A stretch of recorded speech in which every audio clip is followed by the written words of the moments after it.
Can we start? Yes, ma'am. Good evening, everyone. On behalf of Team ASLP Guruvandana, I offer the most hearty and cordial welcome to one and all to the 7th session of ASLP Guruvandana webinar series brought to you by SLP Quest and powered by ECO. Thank you all for joining in. All the attendees are requested to kindly switch off their microphones to facilitate a hassle-free interaction. You may put up the questions on the chat box, which will be taken up by the moderator and will be addressed by the speakers towards the end of the session. Today's talk will be on the topic, Research and Technology, an Unavoidable Necessity in Clinical Practices. Let's move ahead and welcome our esteemed speakers for the day. Dr. Vishal Rao. Dr. Vishal Rao is presently the Chief of Head and Neck Surgical Oncology and Robotic Surgery at HCG Cancer Center, Bangalore. He completed his post-graduation in otorhinolaryngology from a reputed institute in Karnataka and fellowship in head and neck oncology surgery from a well-known institute in Mumbai. Dr. Rao takes keen interest in cancer prevention and anti-tobacco programs.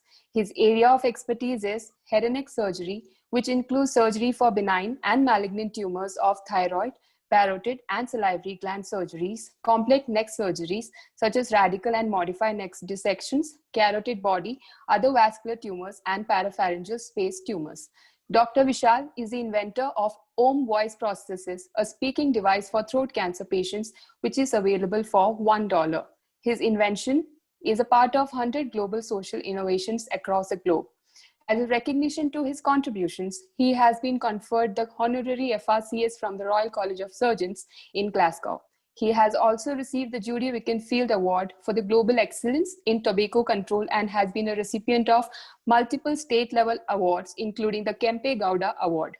He also serves as an editor for the Journal of Precision Oncology and has over 100 national and international publications to his credit. Dr. Vishal is an international advisor to the World Health Organization Tobacco-Free Initiatives and is a visiting faculty of the Johns Hopkins University Leadership Program. We welcome you, sir. Next speaker, we have Dr.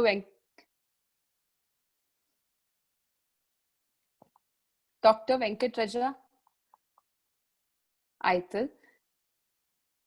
Dr. Aithal completed graduation in speech and hearing at Manipal Academy of Higher Education 1995 as the first batch student of Manipal. Post-graduation was done from All India Institute of Speech and Hearing, Mysore in 1997 and acquired the PhD in 2010. Sir joined KMC Manipal in 1997 and currently is the professor in the Department of Speech and Hearing and has more than 23 years of experience in teaching, research, and clinical practice in the field of audiology and speech-language pathology. Professor Aithal has mentored more than 24 minor projects as a part of master thesis, has 26 publications published in both national and international journals, and has presented research papers at national and international conferences, namely at Colombo, Singapore, and China. He has contributed a clinical test to evaluate language in Tulu-speaking children and has served as a reviewer for the international and national journals. Has 5 extramural funded projects, recent project being Silicon Device Development, authored 3 books, guided 4 doctoral theses, and his current area of research includes voice and laryngectomy, chemoradiation therapy and dysphagia, child language development, swallowing disorders, neurogenic communication disorders, video modeling in speech therapy. Sir has previously served as an EC member of the Indian Speech and Hearing Association and Asia Pacific Society Speech and Hearing, and is a member of Rehabilitation Council of India and the Vice President of Isha Manipal chapter.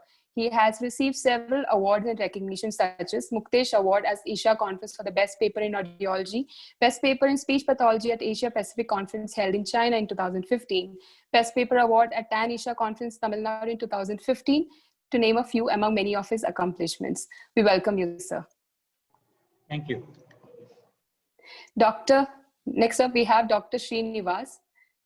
Sir is currently holding the position of co-founder, director, product innovation, Cyclops MedTech Private Limited, Bangalore. Previously, sir has served as a senior consultant in ENT, BGS Hospital, Bangalore, and as an associate professor at MS Ramaiah Medical College, Bangalore.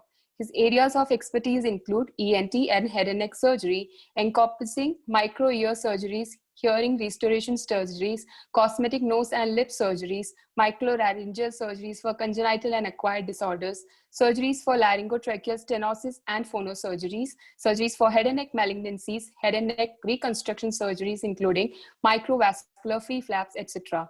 Special interest being vertigo and balance disorders with expertise in video nystagmography. Sir has contributed in establishing the state-of-art cadaver-based surgical skills training laboratory at MS Ramaiah Advanced Learning Center. Has conducted several hands-on cadaver-based workshops in ENT covering tracheostomy, etc. Has introduced microvascular free tissue transfer surgery to MS Ramaiah hospitals. He has won many awards and recognitions such as Aditya Jha Entrepreneur Indian Award in 2017 by Zone Startups in Ontario, Canada. Has gained training in microvascular anastomosis and head and neck reconstruction. He has about 9 paper publications, has guided several postgraduate and PhD projects. We welcome you, sir. It's with immense delight that I welcome our moderator for the day, Dr. Meera. Dr. Meera is an assistant professor in the Department of Speech and Language Pathology and Audiology at NIMHANS, Bangalore, India. She's a part of multidisciplinary teamwork that works with the children with autism spectrum disorders and other developmental disorders. Her areas of interest include screening methods for early detection of ASD and related developmental disorders, parent-mediated early intervention for children with developmental disorders, comorbidity in ASD, and bilingual language development in children with developmental disorders. Dr. Meera recently returned to India after completing her postdoctoral training in neurosciences as a Fulbright scholar in an NIH Autism Center for Excellence network, where she researched on identifying early language markers of ASD in infants at high familial risk. She is a 2019-2024 awardee of the prestigious Wellcome Trust DBT IA Early Career Fellowship in Clinical and Public Health. Funding from this fellowship has helped her to kickstart her lab, the Infant Toddler Language Development and Intervention Lab. The lab will be focusing on the potential benefits of parent-mediated early intervention for toddlers at risk for ASD. Also, we'll be focusing on language development across different socioeconomic strata and in bilingual as well as multilingual children with developmental disorders. Dr. Meera has successfully completed projects in broad areas of autism and has several publications to her credit. She was recently selected as a global representative representing India and the neighboring countries for Early Committee of the International Society for Autism Research. When ma'am is not at work, she devotes time to practice a traditional Indian classical dance form called Bharatanatyam, which she has been learning with an abiding passion for over 2 decades. She believes that dance has not only kept her happy, but has hugely impacted the way she thinks of her profession as a speech language pathologist. We welcome you, ma'am. Over to you. Thank you so much, Angel. So you can hear me all right? Okay, good.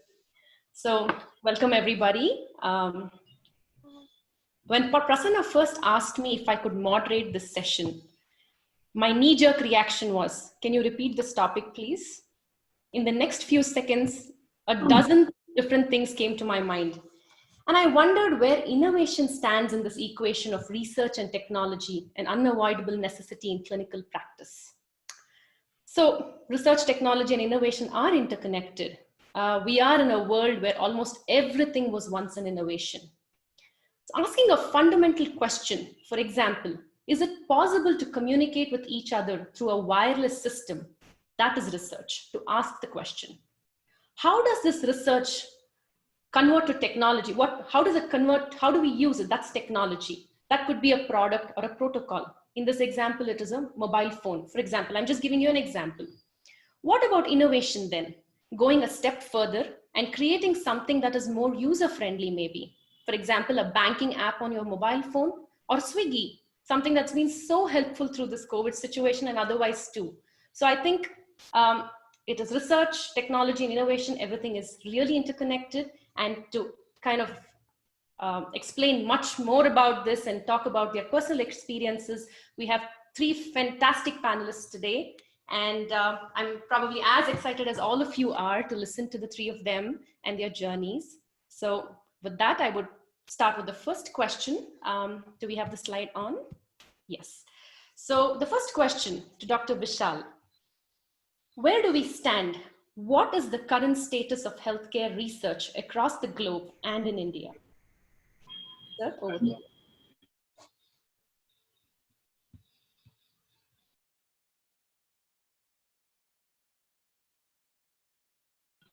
Sorry, Meera, I went to close the cabin door. Go ahead, sir. So the first question, do you want me to repeat it? So what is the current status of healthcare research across the globe and in India? Where do we stand? So I'll tell you, I have a very interesting perspective on this. You know, I've been across policies, been discussing this particular topic, especially to harness the potential which has been completely underutilized in our country and several other countries. And the reason for that is, it is very important to understand why do you need to know, why do you need to do research? That's the biggest question that students and youngsters need to ask. Why do I need to do research? Today, somewhere the ecosystem has disconnected healthcare research and innovations completely different. But they both are also close connected. Now, the broad differences are somewhere when somebody thinks about research, he thinks about years and years, and when he thinks about innovation, he thinks about a couple of days. Now, you know, I had a very interesting slide. Maybe I'll show that in some in my presentation, or maybe share it with you all. I was saying that if you look at the bench to bedside research, it would take on an average 17 years, bench to bedside, which means that you start with lab research, then you go on to clinical research, and then you go on to from there into guidelines, and from guidelines you go into clinical practice. The overall course is Hello, sir. Your voice is not clear. Hello. We can hear you all right, Dr. Vishal. Probably the gentleman who has a question can write it in the chat box. We'll definitely help you with that, sir. Sure.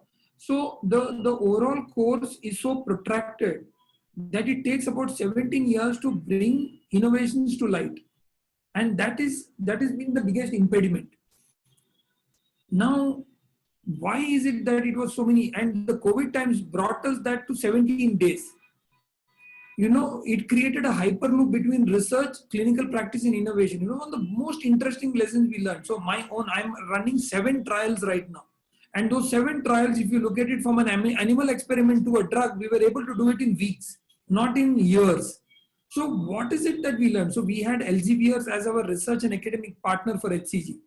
And through this entire learning has been absolutely fascinating for us on how we did research in such a rapid pace because we didn't have the liberty of time. So coming back to your question on why do we need to do research? We need to do research to change science. Because science is imperfect, science is incomplete, and science is making progress all the time, and science is evolving. So each one of us need to contribute. Right. Now the Indian approach, which I believe is a wrong approach in the current scenario, is not to fund research, because we believe in copy. We believe let the Western world do the research and we will copy it, which is the wrong philosophy. So what I'm encouraging seniors, policymakers, and juniors also is collectively create an ecosystem for research, because that is going to be crucial. Because every single question that you lay before you is going to be a pivotal brick in building the wall. And that is why I would encourage our youngsters to come forward and say that please build up research modules, participate in research, build up your questions to PhDs and other things, and build your career in research. It's very crucial. The next 10 years is going to have a very, very crucial bridge, which I'm saying is going to be like the clinical scientist. So at HCG, we are structuring the clinical scientist program, a short course, wherein a person will be given introduction to research. In fact, I don't know, maybe Prasanna can take the lead for this. We have created a partnership with Nature Publications to create a course on scientific writing and research, which is a 11-hour online certified course, which we will be happy to handhold you. We are currently in the COVID times giving it free of cost to people who want to join in. And actually it's a 11-hour course where you get a certificate on research to improve the ecosystem of research. So I'll open that, and maybe Prasanna can coordinate from your end to see how we can create this platform. The reason again being that research is pivotal, vital, and research is going to be required for creating the next future. And in the next coming years, research and innovation are going to have much closer crosstalks. Mm-hmm. Yeah. So I think you've answered. So what I gather from that has been, I think on the positive note, while I recognize that research has not been funded sufficiently, I also think we are getting a little better, getting there little by little. But I think the one thing that you said that caught my attention was this COVID period has really shown us what potential we have, how much we can do, and how quickly we can do. And probably we should continue to keep the same pace as we go forward. So there was another point that you made about, which I think is a good bridge to the next question. So before I speak about the next question, I just quickly want to say that all these questions are from Prasanna and team. I have taken no credit to any of these questions. So the next question, yes. So I think we will start with Dr. Aital, followed by Dr. Vishal, and Dr. Srinivas, if you have anything to add, you're welcome to add. I know all three of you are experts and all of you will have a lot of things to say, but in the interest of time, we have I'm kind of directing it to specific panelists. So the next question, current impression in general public is India borrows science and technology from the overseas, which is what Dr. Vishal just said. And the Indian intellectuals feel India is a dump yard. What are your thoughts? So Dr. Aital? Yeah. Probably if you, okay, let us address the first statement, that is India borrows science and technology from overseas. Maybe yes, as Dr. Vishal Rao rightly pointed out, that we believe research means just copying things, but somewhere we have to start. I think even if somebody wants to copy, but there should be a continuous effort in modifying or developing a device which is suitable for our Indian context. So somewhere you can start. Maybe the most important thing is improvisation of the developed device, and we have to ensure that we are able to satisfy our customers.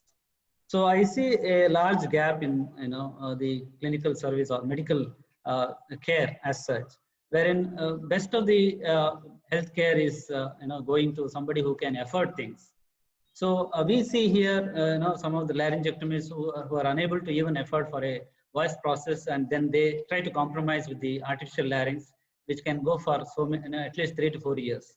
So I need not change the voice process. So I compromise on my voice quality. I compromise on my quality of health, quality of life as such. So I think maybe you can say yes if we are borrowing science and technology, but I think a constant effort should be there to improvise upon that. And another thing is, okay, I think I can quote one example there.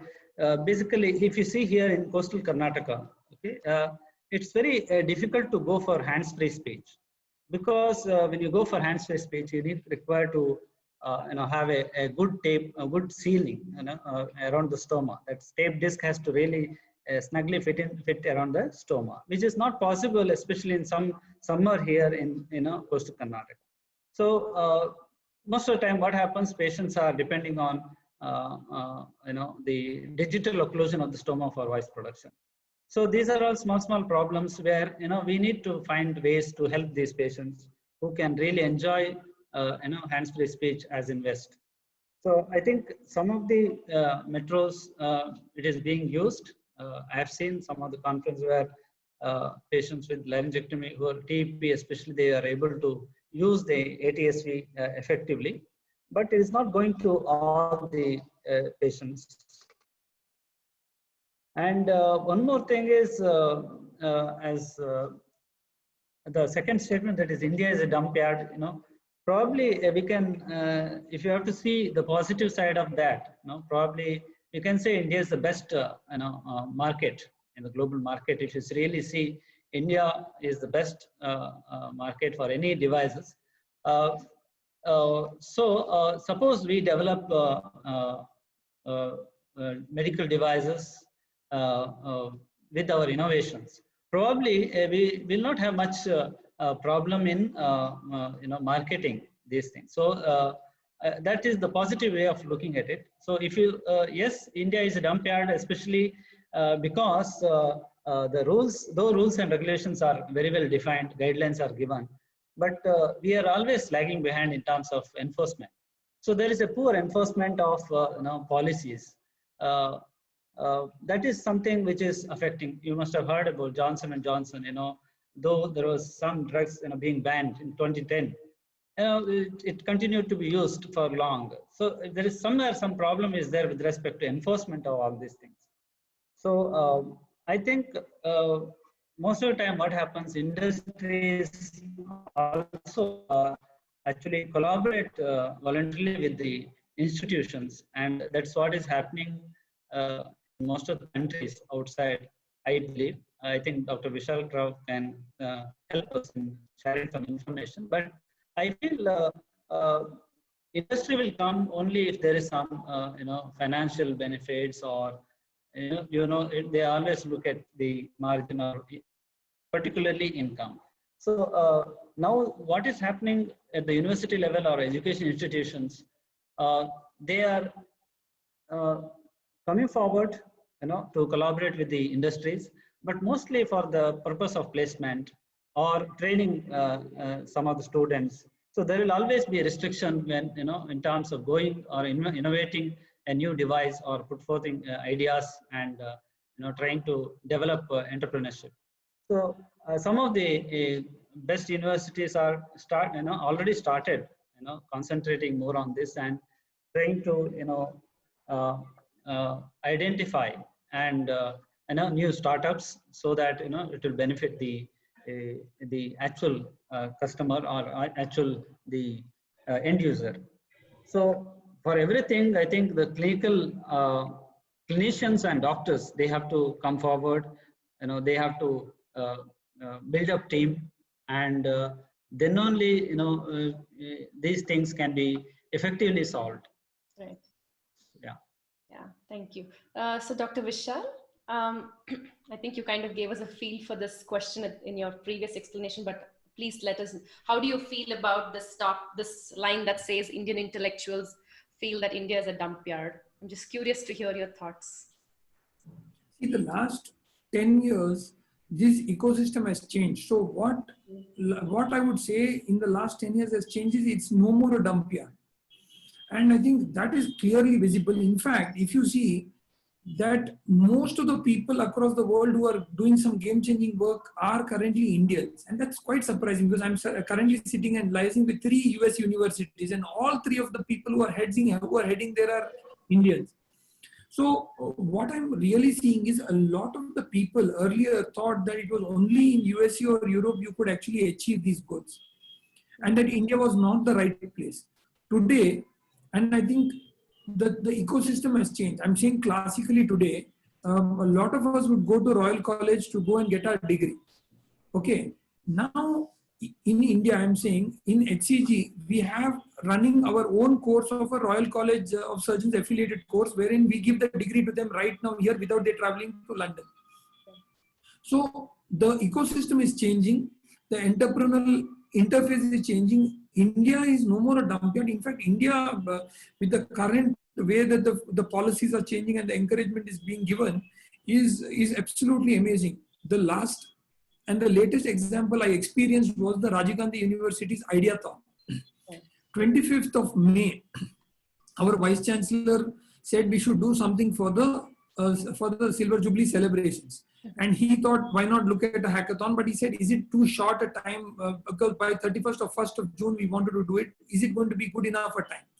In 7 days, we had 1,200 applications of students from 600 institutions, of which we had 27 ideas which were shortlisted. And I was a witness to it, to see first-year students giving us such brilliant ideas. There was, we had put a category called entertainment and education. There was a group of people who came to us, 2 first-year students. These ladies came to us and said that they've started their own company. They've started their own idea. They are looking at something in the education space. I mean, imagine this ecosystem. I wouldn't have dreamt in my college days that in first year of medical school, I'll be sitting and having a company of my own, which is going to be doing education. Now that is the kind of ecosystem that has been created today, and this needs to be nurtured. This needs to be supported. So I believe we are on the right track. It's just that the youngsters need to be given the necessary support, handholding to believe in themselves. So I'm currently starting a program called Reverse Mentorship, which is classically looking at what can the more mature senior generation learn from the more agile and younger generation. What can corporations learn from startups, and what can elderly generations learn from younger generations? So a whole lot of things that we will need to relearn and unlearn. Right. I mean, I was really hoping, fingers crossed, that all the three speak panelists today will somewhat say that India is no longer a dump yard. And I'm so glad that you highlighted this. And that's a sense of, it just motivates us to think that we can do it. And you've given us examples for it. And coming to this point about how you're saying reverse mentorship, I mean, I think there are so many advantages to that. And I can straight away see that it's likely that we will be able to break this hierarchy, which makes us feel very worried to talk, very scared to ask questions. What if, I mean, don't you think, Dr. Vishal, that this may also have an impact on how we break down this hierarchy and feel more informal and have these open discussions? An example is today's session itself. So this is, I'll again share an article, an op-ed I had written to you sometime back, Meera, which was called The Pandemic CEO. And in this article, I actually talked about leadership from behind, not from front. It's like a wolf pack, wherein you lead from behind, not from front. So I was saying that the true leaders of today will be people who can also follow when they have to lead certain times. So it's not that this current unconventional, the old definition of saying a leader is a person who's a single guy who is always leading from front. Today, leadership is going to be decided by circumstances, and it is going to be having like a round robin. You cannot say that I'm a permanent leader and I don't follow anybody. Right. So that is the kind of ecosystem that is changing today. Okay. All right. It looks like we have spoken about how the general public feels about India borrowing science and technology. India may not be a dump yard anymore, and a little bit about how the training system can develop, expand. It's kind of, we had a very wonderful session. The last Saturday, we had a session on training the trainers. And I mean, I just think there are just so many things that are coming through this discussion. So I will quickly move on to the next question. And Dr. Srinivas, I'd like you to take lead for this question. Why do we need a paradigm shift in our quest towards becoming self-sufficient, Atmanirbhar? So why innovate or why invent? So Dr. Srinivas. We need a paradigm shift, and the paradigm shift is already happening.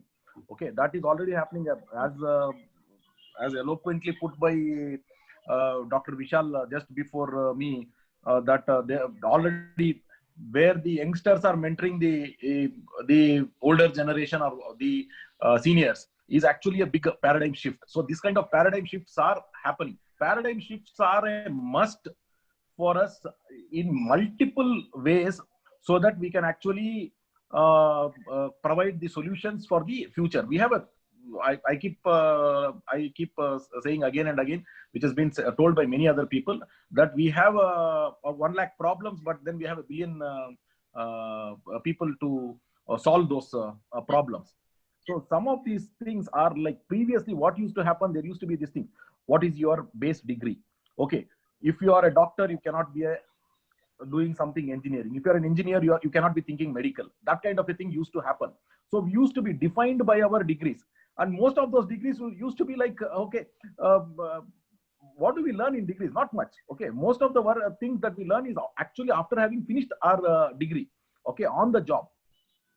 So first and foremost thing that we need to think is that compartmentalization, and based on our on the societal side, we have a problem on being defined by our birth and birth-based identity. That is a huge problem. So the same thing continues when we go by our degree. By some chance, okay, somebody happens to finish become a doctor, somebody becomes an engineer, somebody becomes a MA in something or whatever it is. But then they have an entrepreneurial spirit, and they have the actual skill set that is required to come up with products that can actually solve the problems. So you need that paradigm shift to actually break free of all these shackles, these false shackles, and then start developing. The example of the company that I belong to, what we set up, Okay, that was around 5 years ago. We completed, now it is in the 6th year. So this is a start. After 5 years, we cannot call ourselves a startup, and we don't want to call it a startup right now. So what happened is, none of us came from any big background and big past experience. We learned what needed to be learned so that we can make a product. And I'm happy to announce that as of yesterday, our first product is European CE certified as a class 2A medical device, which is a big achievement, not just for us, for the entire Make in India ecosystem, for the design in India and Make in India ecosystem. How did all this happen? This could not have happened if somebody told that, no, I with the 30 years of experience only can do this. I coming from so-and-so background only should do this design. No, that is not how we work in our company. In our company, the engineering boy talks about medical ideas, and I give mathematical algorithms to be implemented on the system. Though I come from a medical background. So there is no need to be this kind of a being shackled by our backgrounds was causing a lot of problem. And I've seen that to be a problem in a lot of institutions. So we need to change that. That is one big shift that needs to happen. And I need to add something about the previous question, whether India is a dump yard of technology. Rather, I would say, if you go to some of these premier institutions, like say Indian Institute of Science, there is so much they have innovated. Now the problem is, so a lot of these things are not getting developed into products. Now, as somebody who comes from a person who has from a background who have developed devices, okay.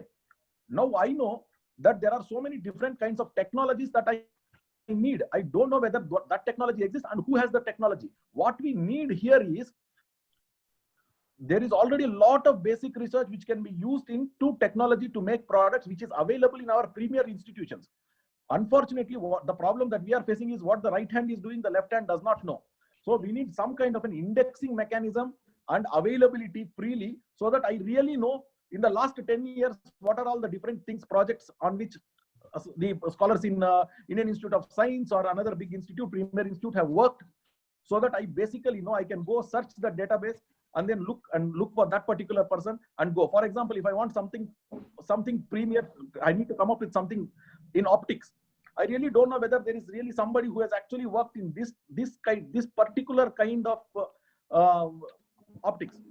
So, but if I have access to that, so what we need is that, what the problem that we are facing is not that people are not doing. The problem is not we are facing is not that we are not actually innovating. There's a lot of actual groundbreaking innovation that is happening in a lot of our premier institutions. The problem we are facing is the person who needs it does not know where it is or who has it, and the person who is developing it does not know who will need it. Some kind of an indexing is what we need to work on. I'm sure Vishal, if he puts some thought into it, this problem also will be solved. Right. So I'm glad that you brought this up. I can also see in the chat box that there are people saying that India is definitely not a dump yard. So we are going to leave behind that question and feel confident that yes, India is not a dump yard. It is a place for so much talent, and India is a harnessing yard, like rightly pointed out by one of our senior professors who just left a chat. I think that was told by Dr. Shiv Shankar sir. Right. Shiv Shankar sir is my Guruvandana through this forum to sir again. Right, thank you. I think many of us share that sentiment with you. So, so quickly going to Dr. Vishal, the same question. Did you have anything else to add, sir, in this? Just 2 points to add to what Dr. Srinivas said. Srinivas has been our guru also, you know. So I'm saying now there are two, three interesting things that he brought out. Okay. And to add to this question on why innovate, I think I want to go to some very 2 or 3 basic fundamental points. See, the one thing that I believed is that the end goal of your education is knowledge, and the end goal of that knowledge should be some service. And in that intent for service, you need to innovate. This is the basic formula that we need to ingrain into our minds and thoughts on why innovate. And why I am saying that is there needs to be a shift in our paradigm of thinking about innovation. That is very, very crucial. And I will take another 2 minutes to tell you that the current philosophy on innovations or inventions is basically driven by the philosophy of making profit out of somebody's problem. which is a very wrong outlook to the whole philosophy. So when we talk about making profit out of somebody's problem, we are trying to say that let the problem persist and let me keep making profit and earn from somebody else's suffering, which is a wrong outlook. The philosophy over the innovation is more important than the innovation itself. And when we get the philosophy right, we will be able to innovate more meaningfully. Today, when Srinivas has done his eye tracking device or anything, he was not there to kind of keep the problem and trying to keep making profit from a problem. He did the device to solve the problem. He did the device to completely solve the problem, and in that process, keep making his profit. And that kind of approach is what you call conscious capitalism. So the next era will be the defining era of conscious capitalism, where we are going to make we're going to look at ambition with purpose, and that is an era where we're going to create wealth creation with value creation. And this is very important to understand, that wealth creation with value creation is going to be absolutely crucial. So that is why you will need to innovate. I will close with one important message which Justice M.N. Venkatachalaya gave me. So Justice M.N. Venkatachalaya is the former Chief Justice of India. On one of the conversations I was having with him, he told me something very beautiful and wrote a note and gave that to me, which I ingrained. He said that the outlook of this country cannot be envisioned based on limited milestones of GDP alone. Because if you want to run this country only based on the philosophy of GDP, which is based on the philosophy of making profit from somebody's problem, then you can give this country in the hands of pirates, smugglers, who will run this economy better than anybody else. This particular country should be a philosophy of an expansion of freedom. And he was telling me that in your own little bit, when you did this voice device, you made a small difference to the freedom of speech. He gave me a very beautiful example. He said, if 3 doctors every day go from the house walking to the hospital, the GDP is low. If the same 3 doctors buy a nice Mercedes and drive to the hospital, the GDP is much better. And if on the way, the same 3 doctors meet with an accident and die, the GDP is the best. So GDP is a very, very inadequate measure for us to measure progress. And GDP cannot be linked with innovation or with the inventions. And it is re-emphasized and important to understand that at the very basis of education, at the college, at the level of schools, innovation has to be ingrained into the minds of kids in such a way that they can serve people better, and not in a capitalistic heavy way where you go to cheat each other. Right. Yeah. So I'm just noticing, I don't know, I'm sure the audience will agree that the 3 of you have been, your passion comes through in every line that you say, the way you're articulating this. So, and there's so much information to kind of process for us. But what I gathered, at least if I have to make pointers for this question, in fact, I think we've already gone to the next question, but just as pointers, one of the things that the 2 of you said was the philosophy, the way we think about this, that should be a paradigm shift. We've got to think out of the box. Access of resources the resources are there, people have done, but how do we access it? That should be a system that has to be developed. Next, multidisciplinary. And it can't be that I am this, I'm going to do only this. There might be a person who's like Dr. Srinivas said, that some person may be wearing a hat of a doctor in the evening, but in the morning may be jolly well willing to code things for us. So it is no longer defined. People can do different things, and it really is about a team approach when it comes to this, creating a system where we are all self-sustained. And finally, I think what you said was really important, that it must start from the very young formative ages. That thought must be in them, that you can believe, you can do it. Every one of us can be an innovator. And so I think you've covered some very, very great points, which kind of leads me to the next question. And I'd like Dr. Aital to probably start. So what is the way towards, I mean, like I said, we've already discussed a few things. What is the way towards an Atmanirbhar Bharat in research and technology in healthcare? At the level of an individual, at a level of an institution, policy makers, and the public? I think the video is not opening. Probably it's blocked. I'm not able to. We can hear you well, sir. Yeah. With the hope that your video will come through. Yeah. I think most of the points already covered by Dr. Vishal Ram. So I think I just want to highlight some of the core requirements. So for example, education system, as Sir said rightly, it has to be embedded in the education system itself. The concepts of innovation, concepts of entrepreneurship. So all these things should come as part of our curriculum. Then we have to extract best from the current generation.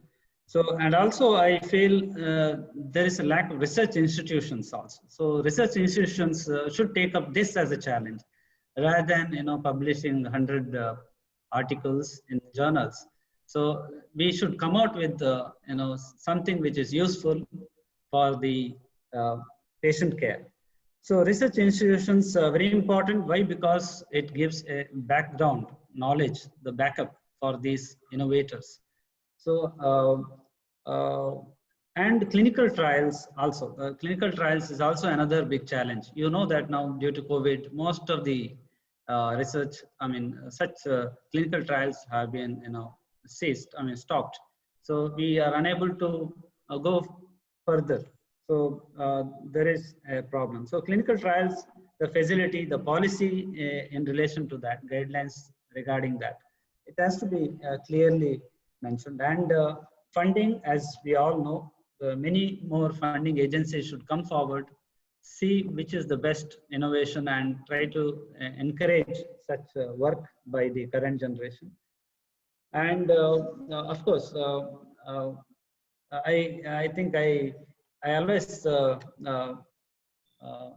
was very much impressed with what Dr. Vishal Rao's term, there is the ecosystem. The ecosystem has to be really important actually in every stage. The 4 Ds which I'm going to talk about when I say pathway and process. So 4 Ds are very important. So I will explain that later. So ecosystem is important because the foundation is very important for anybody to come out as a great innovator. So you take up example of Indian space program.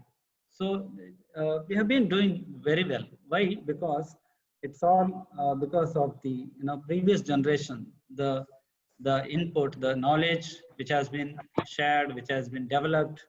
So the there is a good foundation work which has been done. So only we are good in space research and things like that.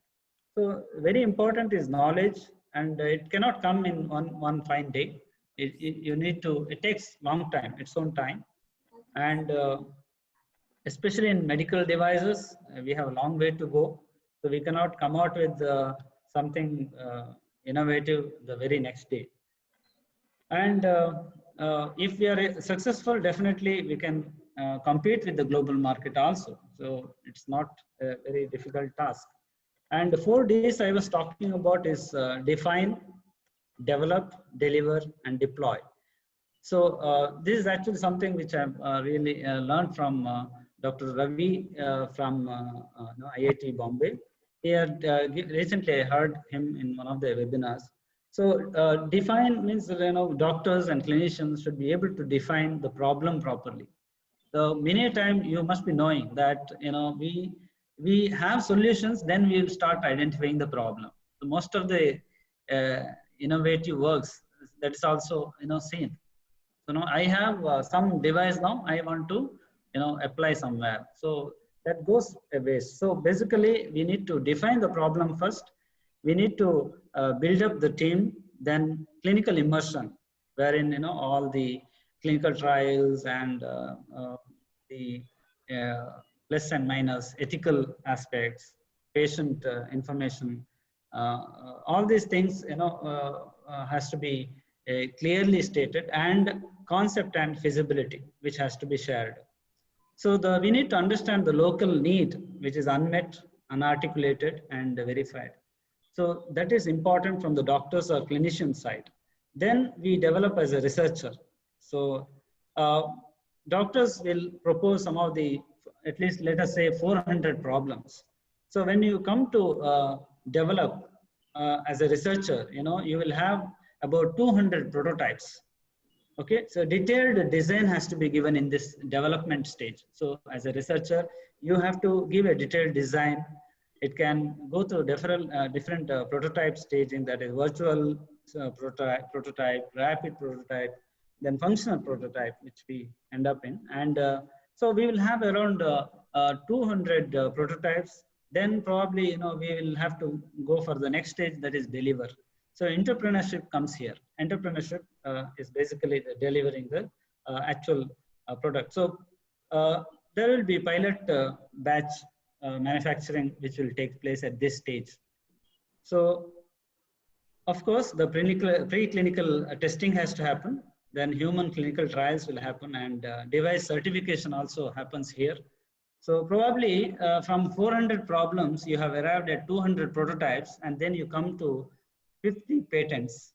If you go through like this, then probably at the end, that is deploying. So as an investor, this is what is investing things here. So IPR management comes here. So intellectual property rights. So all these things will come. Business model will be followed here. Production and sales will happen. Scaling and sustaining will happen. So from 400 problems, 200 prototypes, 50 patents end up in 20 products probably. So this is the way it has to happen. So we cannot jump onto suddenly one device and then try to fit in the problem there. So that is what I think important for any beginner. And I am not so experienced like other speakers. I am just probably, you can say, very in an infancy stage. So I still don't know what are the nuances which we come across in future. But I strongly feel that the policy making also, certain policy makers, they are not sensitized actually. So you need to have somebody from the profession itself, a good, you can say the people who are in the field only should be there in the policy making, panel. So they will be able to help in making policy, and then it will be implemented. So that's all I wanted to say. So most of these devices are high-end device, low-end devices, what we have it in India. So in fact, I think there is a large number of high-end devices still being imported in our country. So Dr. Aita, I can see that, like I said for the other two speakers as well, there's so much that you have to share, and I can see that going forward, there are so many questions that we will come back to this point, but thank you for kind of giving us this initial note about what are the ways towards Atmanirbhar Bharat in research and technology in healthcare. I just want to take a small break here, and I want to check with Dr. Vishal whether he still has, I know that he's been very busy since morning, back-to-back meetings. So sir, I just wanted to know how you are doing on time, and I want to be respectful of your time. So. No problem. I'm leaving. I'll be leaving. I'll exit at 6:30. All right. So you can see how much enthusiasm is there in the group to hear all the three of you, and clearly your inputs are very important to us. So I will quickly go to the next question. And as I read the question, I know that this has been covered again, but in case you have anything additional to add, so just to give us a feel of what are the efforts that have already been taken, and what is it that you think we should take towards becoming self-sustained and creating everything here. And I can see a lot of people in the chat box saying that this is going to stay, that we will develop things here, we will innovate, and we will use it. So do you have anything else that you want to say, or maybe even speak about what are the efforts already taken? Yeah, I think the previous question and this question, I feel, are very closely interlinked. Right. Yeah. On understanding what are you going to do. And I'll just kind of keep this simple and short. Mm-hmm. I've always been saying this, that, when Steve Jobs saw the Apple, he saw the Apple computer. And when Newton saw the Apple, he saw the laws of gravity. Each one sees the particular question in a unique way. Right. Okay, the core point here is to understand and define the question. One of those medical colleges where I was speaking, one of the students came and asked me, one of the second-year students, saying, "Sir, how do I get a brilliant idea?" Mm-hmm. And I gave him a simple suggestion. I said, "Look, hold on to one patient's problem through your life, and you'll be flooded with ideas." The point I wanted to emphasize to him was, when you work on an idea, don't work on markets, work on individuals. Define a problem so deeply, getting involved with the patient, because you are finally working on a particular patient's problem. If you hold on to a patient's problem long enough, you'll be flooded with brilliant ideas. And these ideas can then, it can be taken from individuals to masses and from masses to markets. And that is how it can be defined. A lot of the times what I see failing in innovation is a person going the reverse way. The person going and saying, oh, there is a major potential in a market. For example, I was just before this in a panel of the vision group of ITBT ministry, where I saw one person coming and presenting to us and telling us that this particular product of the mask is actually $1 billion industry. Mm-hmm. Now, a lot of perceptions like this is a wrong perceptions, which means if you have not understood the problem, you just looked at the market and you're saying, oh, there's so much money here, I'll put my invention here. That's a wrong approach to it. And I think that is what is important on how do you proceed from your product to marketing. Please understand, look at, I think Srinivas can share his example very beautifully of how he defined his problem. And after defining his problem, he went so deep into it. And at that particular point, he collaborated and then took it now to markets. He did not say there is a market for nystagmus and then work backwards. Mm-hmm. What he did was he defined the problems in patients, understood it, developed it, and then took it further. The same way, we need to work very, very importantly on defining individual problems, then taking it to masses, and masses can become markets. But if you go the reverse way, you will not succeed. And you will be another small cog in this wheel, but not contributing towards innovations and inventions or any kind of other scientific progress. So I feel both of them are closely connected today. We are inundated with products that have no relevance to the society. And that kind of an approach we have to shift. And that is when we will be at the cutting edge of contributions for the world. When we take up a defined problem, when we take up problems like in a capitalistic way where we are only going to say that there is a potential market, you are bound to fail. Mm-hmm. Yeah, and I think you kind of brought this very important point out that a patient's perspective is so important. And isn't that the reason why, I mean, I was listening to your TED Talk, and I mean, for all of you who are listening in today, there are some very nice things that you can get to know if you like. Even start with Dr. Vishal's TED Talk, which is available on Google. But so I mean, I just want to, I know that we've just got another few minutes with you, but I will circle back to Dr. Srinivas and Dr. Aital for about the next question. But before you go, I really think it's important for us to understand I won't even go through the questions, but just a few concluding remarks, more so about your experience, your personal experience and the lessons you have learned. Very few people tell us what challenges they went through and where did they fall, how did they get up, and how did they move on. So do you just want to quickly tell us that, and then we will go back to our original format of going through the questions? I think most of this thing has been experiential learning. Okay. And I think that is very crucial for each one of us to understand that you need to define your problem, define your question, and then believe in your idea.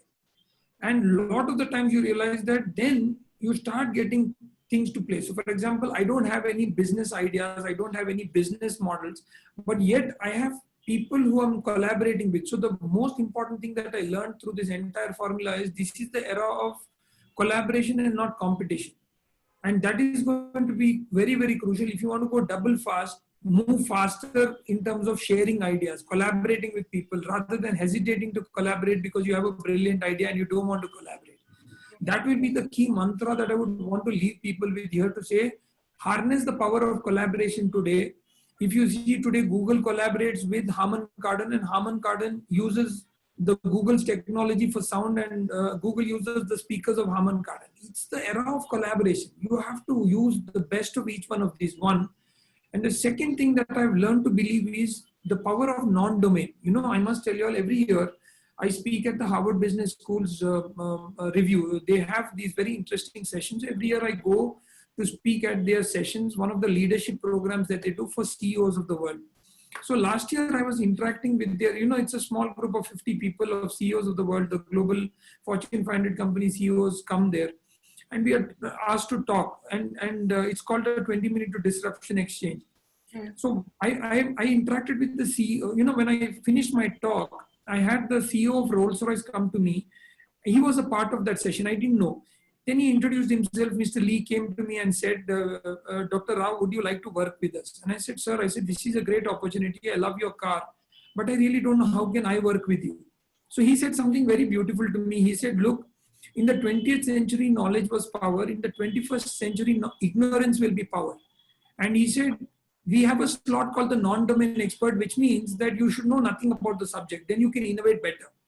Wow. And that I think is very crucial for us to understand, because we believe that it is our knowledge that is our power. Maybe we are wrong.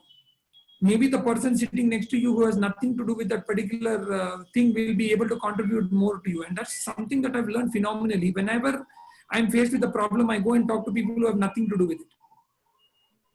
It's almost like a fresh pair of eyes who have probably no idea about it and may be able to give you break the routine thinking and give you an out-of-box suggestion. I totally take your point, and I'm glad you brought this up, and something that all of us definitely need to remember. So, Dr. Srinivas and Dr. I want to add something about Dr. Vishal himself, about when he said about experiential learning, which I am personal witness to. See, when he started off the process of making the home voice prosthesis, this was many years ago, basically out of pain that he wanted to help those patients who are losing voice and who could not afford that much of money to get one of these imported voice prostheses. So he decided that he's going to make one in India. So one of the things that he started doing is, see, basically here, that this is exactly what I was telling, that we should never be limited by our background, that you are a surgeon, you are this. When he wanted to make that unidirectional prosthesis to be placed in the tracheoesophageal puncture, he started reading everything about valves, all different kinds of valve mechanism. I know how many books he must have downloaded. He must have think. Those days I remember to study every valve, whether it is related to that or not related to that. And then he did that, all those things. But there is something else he told about experiential learning. He has so many meanings for that.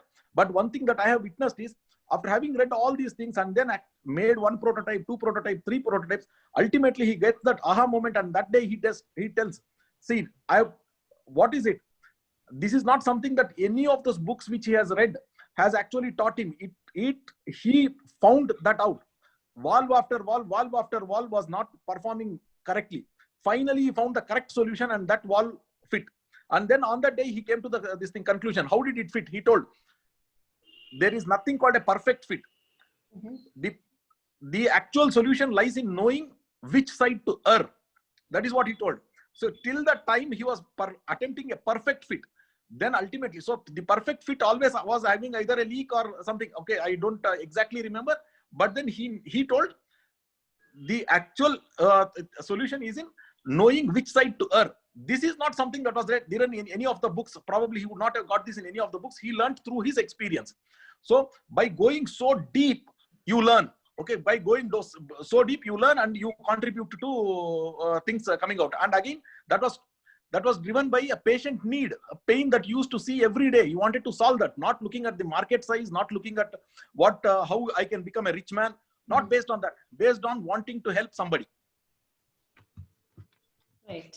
So, I mean, I don't know I think I got this right. Dr. Srinivas and Dr. Vishal are classmates. And so for it to come from a peer, I think is a fantastic, it's just testimony to all the work that you've done, Dr. Vishal. I know it's 6:28. You have to leave. As much as we would have liked to hold on to this opportunity and ask you to stay on with us, I do not want to hold you back from your other responsibility. Thank you. You've been very kind in telling me that I can tell the audience that any questions they have, they can feel free to reach out to you via email. Yes. I know you left your secretary's number. I will be sure that the ASLP team will pass this on to the audience. But I really feel sad that you're leaving the meeting, but thank you so much. Meera, yes. Dr. Meera, can I just interrupt? Before Dr. Vishal leaves, I wish to speak a few words about him. Okay. If I can be permitted, I'm Dr. Rajshekar. Meera, I know you. Yes, sir. Okay. I think this is my second encounter with Dr. Vishal. I think we did discuss in the last session too. I think it was very, very enlightening. His vision. We need more people like Dr. Vishal. And I think he rightly endorsed on the focus on the ecosystem of the research, which I think is going to be the mainstay now. And as rightly said, we have to do research. Not be in silos. Being a physician or being a surgeon doesn't limit you from publishing. You don't publish, you perish. And I think the ideas getting converted into reality is what that we have been experiencing over the last 5 years at the Manipal Academy of Higher Education, where we have a government of Karnataka and MAHE, MUDBI it's called as. That's the Manipal Universal Technology Business and Incubator, MUTBI, okay, which the government of Karnataka also has invested a lot of money, and where we get people from wearing different hats, as you rightly said, Meera, coming together and then coming out with innovations. We have our physios doing something on the diabetic foot. We have our optometry guys doing on a simple low cost vision assistant as well, low vision aids. And my own student Aital is now he's onto a voice processes too. I just wanted to to compliment Dr. Vishal for some other point that he I think very rightly brought about, especially about the biomimicry, which I think he told in the last the meeting that we had, and about being whether India being a dump yard or not, and the concept of a game changer, right? Indians becoming the game changers, but we are game changers, but Indians may be in overseas, but I think a day is not very far off. The game changers will be in India, in Bengaluru or Mysuru or Tumkuru, and the entrepreneurial perspectives are changing. It's very true. And what he spoke about the reverse mentorship is something that's fantastic. I think it's a welcome idea. It's like instead of Muhammad going to the mountain, the mountain coming back to the Muhammad. I think that's what we are doing. That's what me, Krishna, everybody we are moving towards Venkat. He being my first pair student, but we are moving towards him now. That's called the reverse mentorship. And leading from back is something which I think is very right now. Even the Indian Army, the infantry guys used to always be in the front now, but it's a paradigm shift that the infantry guys now, they plan from behind, they send the soldiers, and then they lead from the. About the paradigm shift, I think Dr. Srinivas was excellent, in his comments about, and saying like, how you have to break the background shackles and then they need to be broken. And ignorance is power. I think, that's, I think, the right attitude. I think, just to be on the lighter vein, if ignorance is power, like Vishal said, Vishal can venture into Vigard, we can enter into Vermicelli or even Venus planets. And my dear classmate Shivashankar can venture into Scooter or Sputnik or even Saturn, right? I think it can all be done. I think we are moving away from silos. That's what we require. And I think, this, nothing like, you are a medical man, that means you do only medical or, it's all coming together. Yes, sir. And I think that's going to be the future. And a big hats off to him for his own processes, which I think, we did discuss about it. And his passion for doing it, not for, creating a name for himself, but as his societal commitment, right, to the poor people who can't afford the processes, I think has to be really commended. I think let Dr. Vishal Rao go, and then I will keep I'll reserve my comments about Dr. Srinivas and Udupi Venkatraj Aital, maybe the end of the session. I was just going to say that it almost feels like, because many of us people in speech pathology think of you as somebody who gives us that absolutely fascinating wrap-up session, but please, you've still got. But you know what, actually, Meera, I wasn't very sure you were a Meera from Nimhans, daughter of Dr. Shobha Srinath, the Meera whom I knew. Then I just checked with Prasanna and he said, yeah, the same Meera from, Right, but right. I think you were, as an anchor, you were an epitome of energy, effervescence, I would say, We'll come effective back to that. quizzing. I will Effective quizzing. We really loved you. I mean, loved you, anchoring. Thank you so much, sir. So Dr. Vishal, nice to have heard you again. I think we will meet once again. We will meet many times. And let's see, all your endeavors. Yeah, okay. Right. So, I just want to leave with one note, Meera.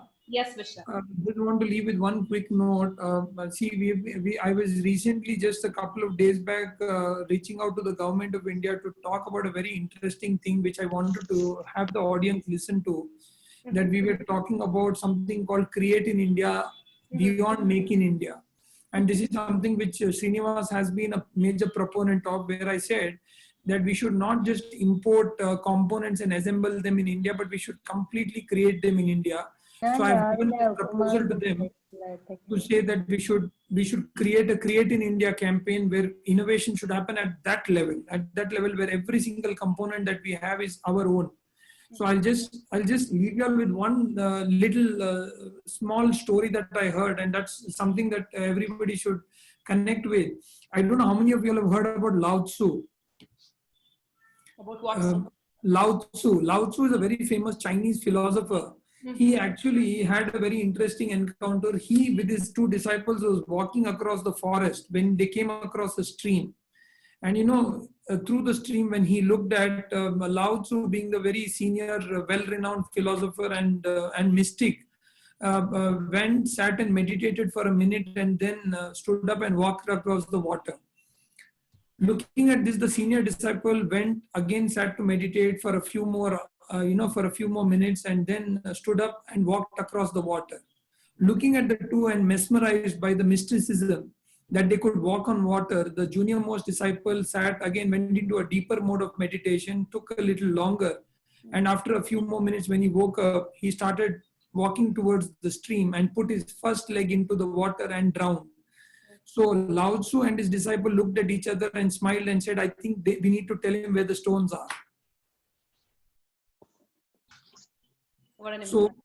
So that is the real formula that we all need to know. We need to know where the stones are.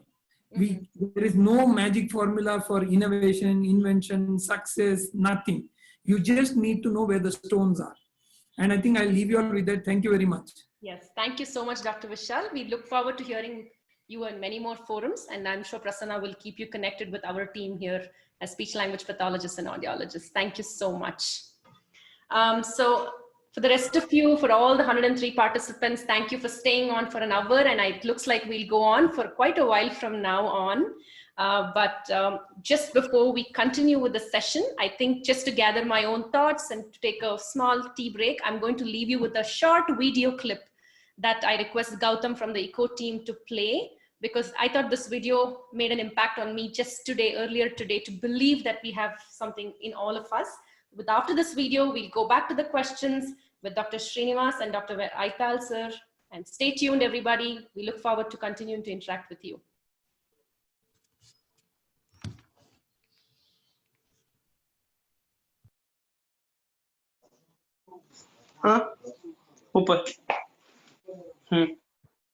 We can't hear. So can Angel, can one of you please coordinate and increase the volume, please? And maybe you should start from the beginning, Gautam.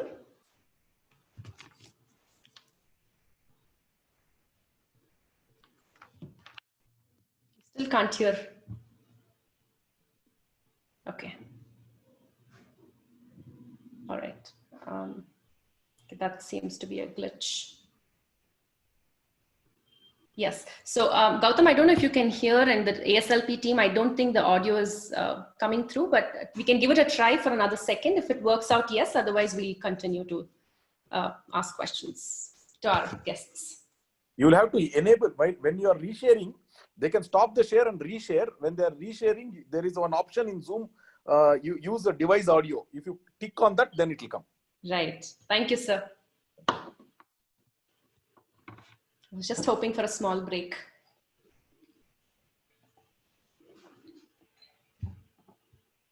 Okay.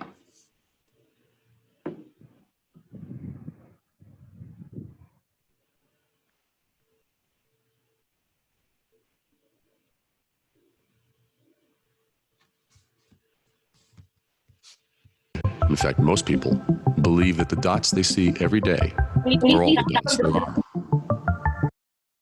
What is innovation? Life is made up of dots. Many, in fact, most people, believe that the dots they see every day are all the dots there are. So life goes along according to these known dots. Decisions and solutions are based on these commonly known dots, as well as many conclusions too. Some companies build their entire businesses on these known dots. This we know as the status quo, business as usual. Then one day, someone comes along and sees one or more dots beyond the commonly agreed upon dots. Dots that others missed, dots that are ignored, dots that others have long since forgotten about. Some like these new dots and celebrate this new discovery. liking how things currently are and comfortable with everyday dots. Some protest these new dots. Some even claim they are invalid, or worse, are imaginary dots that don't even exist. Yet, it's these new dots that potentially change everything. What is the source of these new dots? Notions. Unexpected connections. Ideas. Possibilities. And imagination. Fire was one of these dots. So is the wheel. And the bicycle. And the automobile. And the computer, as well as the internet, the smartphone, and the tablet. In fact, many of today's common dots were at one time uncommon, newly introduced dots. So what is innovation? Those other dots, the ones others miss. And having the certainty to know that the dots you see are not only valid, but necessary if the world is to move forward.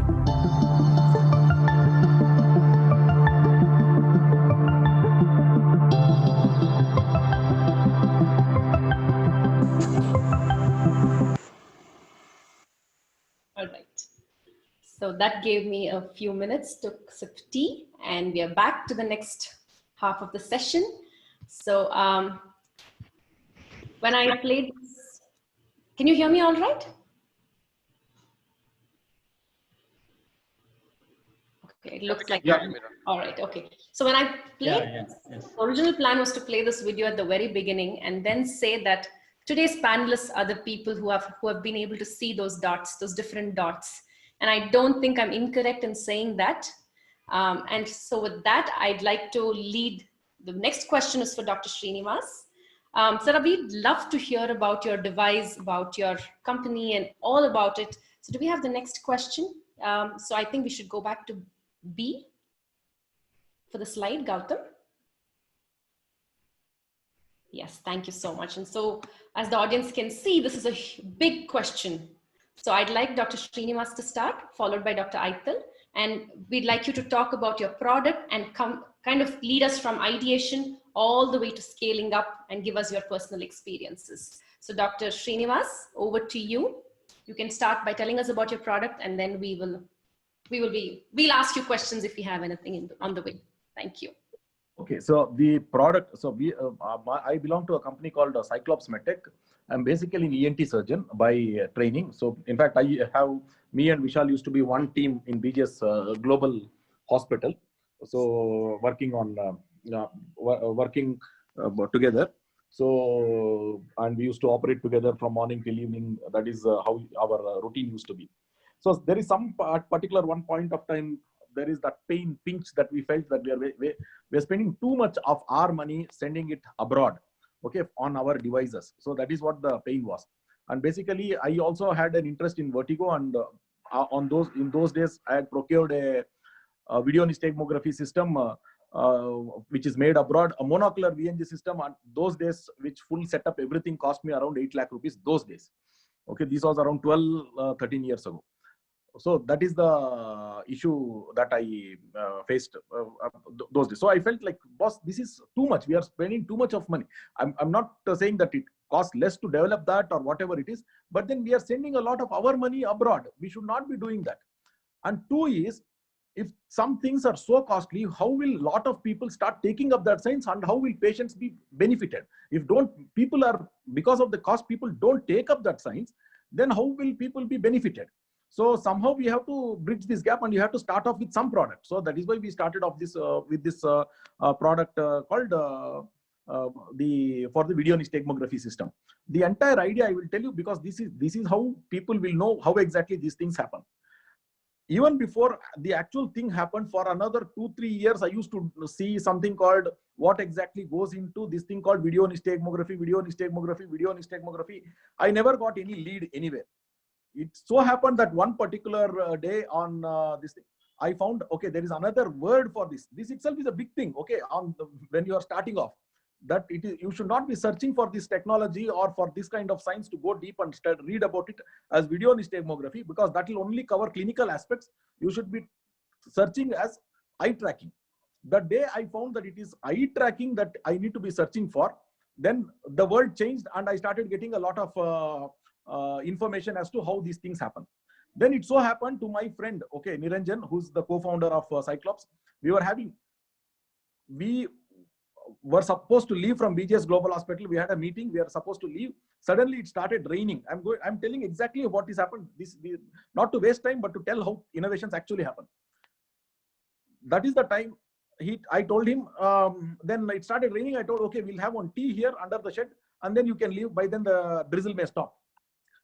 During the thing, I told the same idea. I was talking to him that we need to build this for 1 year before that, but it had never flashed or how exactly to go. On that day, I used a different word. I told him, see, all this thing relates to a particular field of science called eye tracking. The moment I used that word, I told, I have a friend who has been working on eye tracking 15 years ago.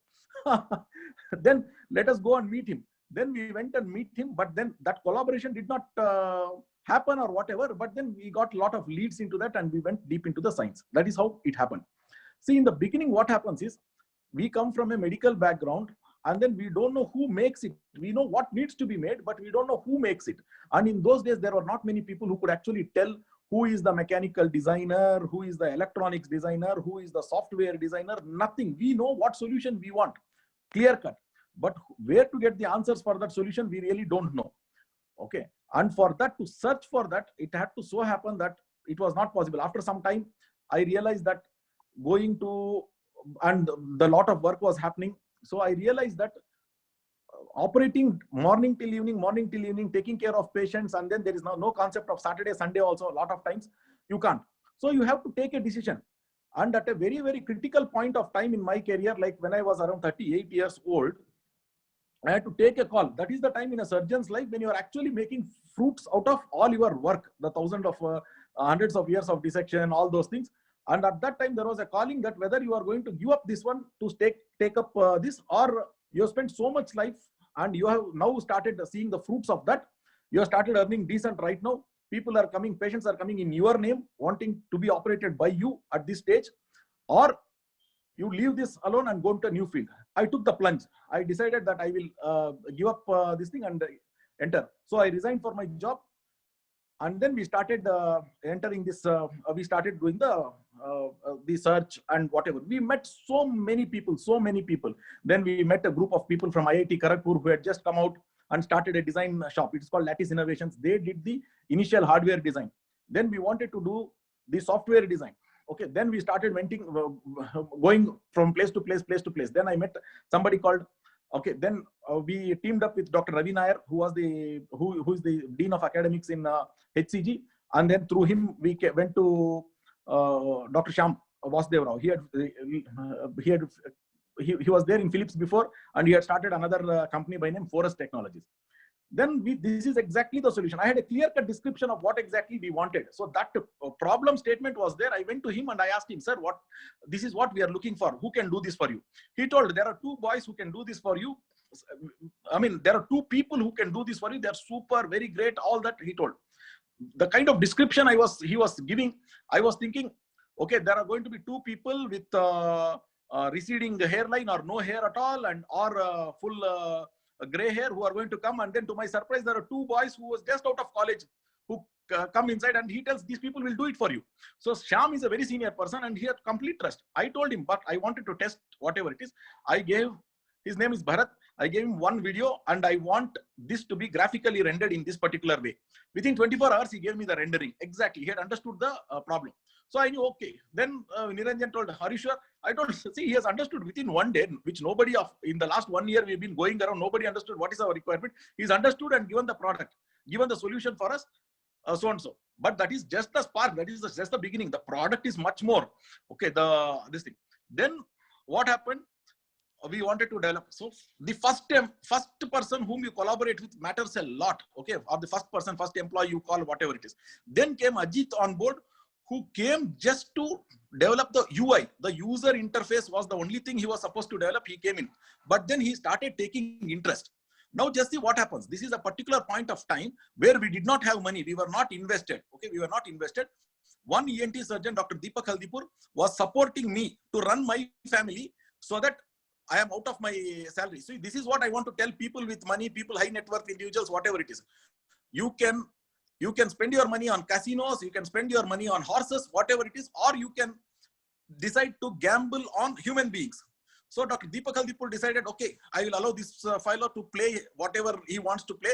He's given up surgery. A lot of people told, you're an excellent surgeon, you should not be doing this. This is a very bad decision. But he told, this guy knows what he is doing. I will support him to run his family for 1 year.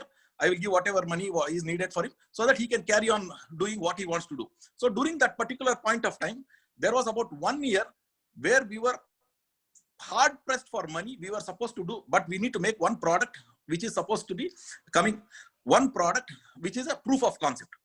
And at this particular point of time, Ajit, who had joined us to only develop the UI, within 2-3 weeks, we were not paying him anything. There was no money that we were paying. He had left a previous job without any salary.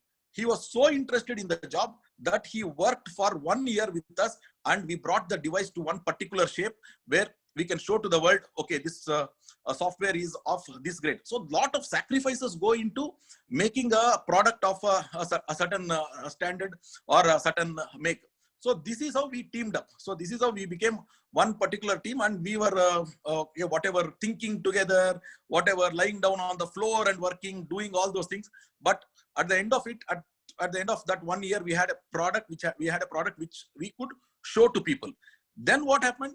I went to, okay, Mr. Botra, Mr. CP Botra. Okay, he's a he heads Metric Pharma those days. Now he has sold the stake in that company, and he is known for a lot of charitable accomplishments, lot of them.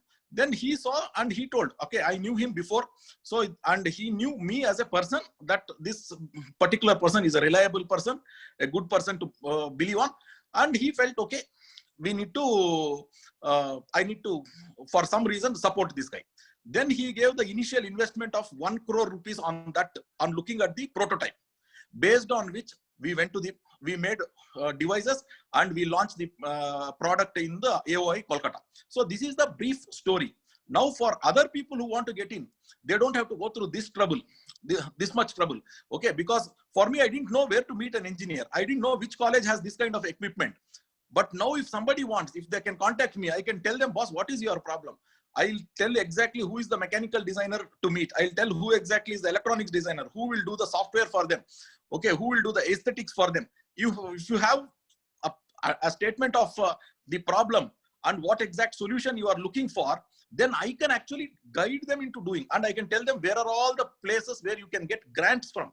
There are innumerable number of grants that are available. We just don't know where they exist, and we don't know how to apply. I can tell them who are the people who are going to coordinate and to get the grants, which are the engineering colleges which support entrepreneurship, which are the engineering colleges, if you go, probably they'll give access to their labs. Okay, even a cathode ray oscilloscope may be important. You need to go. So this is the brief story that I wanted to share. Yeah, so by Dr. telling the story, I know you have learned a lot of lessons that we have will be conveyed to you. Yeah, so Dr. Srinivas, you rightly pointed out about there are grants. So could you just give us a name of 1 or 2 funding agencies by BRAC, BIRAC?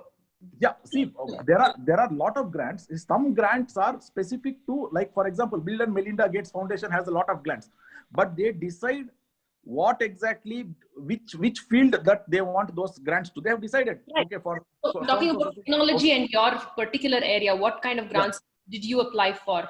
Actually, we didn't take the grant route. We went the investment route. But then for the same kind of technology, if I take the grant route, then there is the BIRAC has a lot of grants. There is a BIRAC big grant. Then there is an IIPME grant. The big grant is for idea to prototype. So if you have an idea to how to make a prototype, they give 50 lakhs. Then there is an IIPME grant where you are you come from a medical background or an audiological background or another background where you don't have the expertise in engineering or whatever it is. They help you collaborate with other people, and together you will be able to come up with a solution. So you can team up with those people. And there is the other way is to collaborate with institutions, and through institutions get yourself incubated, so that there is somebody who will be helping you in writing the grants and those things. Yeah. So did you use an incubation center for your whole process? I'm just curious. Did you approach an incubation center? Actually, we were incubated at BMS College of Engineering for a different product. Not exactly for Balance Eye, for a different product we were incubated, but Balance Eye was outside of any incubation. Right. Okay. And so one of the things that struck me, I mean, maybe we did, you didn't, I don't know. So intellectual property, can you just briefly tell us about how you proceed with intellectual property? Because everything is about IP rights right now, right? Yeah. Again, there are a lot of seminars, webinars that happen about intellectual property. I can connect you to some of those people who actually regularly conduct seminars and webinars on intellectual property. You can actually take up one of these courses on Udemy. Udemy is a beautiful learning site for people who want to learn about something that is not covered in their undergraduate or postgraduate non-related subjects. If you want patents, you can read about that, whatever it is. So can you just repeat that again, sir, for the benefit of everybody who's listening? It's called Udemy, Udemy. It comes as an app, and udemy.com is a website. Okay. Yes. Udemy. You get a lot of things. And in the beginning, if some courses are very costly, they look like, but then you wait for 1 week, it will come as 499 rupees, 399 rupees, whatever it is. And you get a course and you can learn. If you want to learn coding, you can learn. If you want to learn how to use SolidWorks to do mechanical design, you can learn there. So whatever you want is all courses are there on Udemy. So that is one source of information that you get. See, in the beginning, what happens is, when it comes to patent filing, all those things, if you go through the official patent routes or whatever it is, in the beginning, it is a little pinch on the pocket. So you can actually pay only the fees. Okay, if you can learn how to write your own patent, which is not that difficult. Okay, then what you can do is you just need to pay the fees, the official fees. Okay, for the patent filing. So at least that stage you can do it on your own. After that, if you think, okay, after 1 month, 2 months, then you find that, okay, it is great. Then I need, and I'm sure that this patent is really great, all those things. Then you can go ahead with some other professional's help. Okay, little later stage, you can take the help of the professional also. And even to search for patents, see, there are other things. When you go to the patent office and all those, I mean, the official patent people who help with us, the lot of agencies are there. They are very helpful. But then there are other ways of getting the same information as to whether the idea that you are thinking of has already been patented, something that you need to know. So for that, we don't know the resources. And then in the initial thing, there is impression given is that it is only available on a paid resource. Only there you can search and all those things. No, it is not. You can go to Google patents, patents.google.com. If you go, you will get a lot of information as to pre-existing patents on the same area. Then you can know whether you are actually coming up with a new idea or your idea has already been patented by somebody. There is also one more beautiful way of reading other patents. Also will give new ideas to you, that because already something else has been done, your idea can become even better than that. So it will give a new idea also. So really tapping into the resources is what you're getting at. Yeah. So you can go, it's simple, patents.google.com.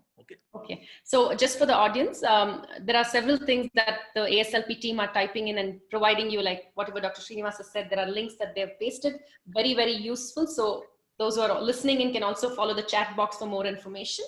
So before I go to Dr. Aital, I just have just one more question for you, Dr. Srinivas. We spoke about financial planning, so we are almost at the end of the list of questions that the audience can see on the slide. So who helped you to do market assessment? Did you do it? Did you seek out help from someone? How do you go about it? See, what happens here is, I come from the domain. Okay, I'm a doctor. Okay. See, there are two things here.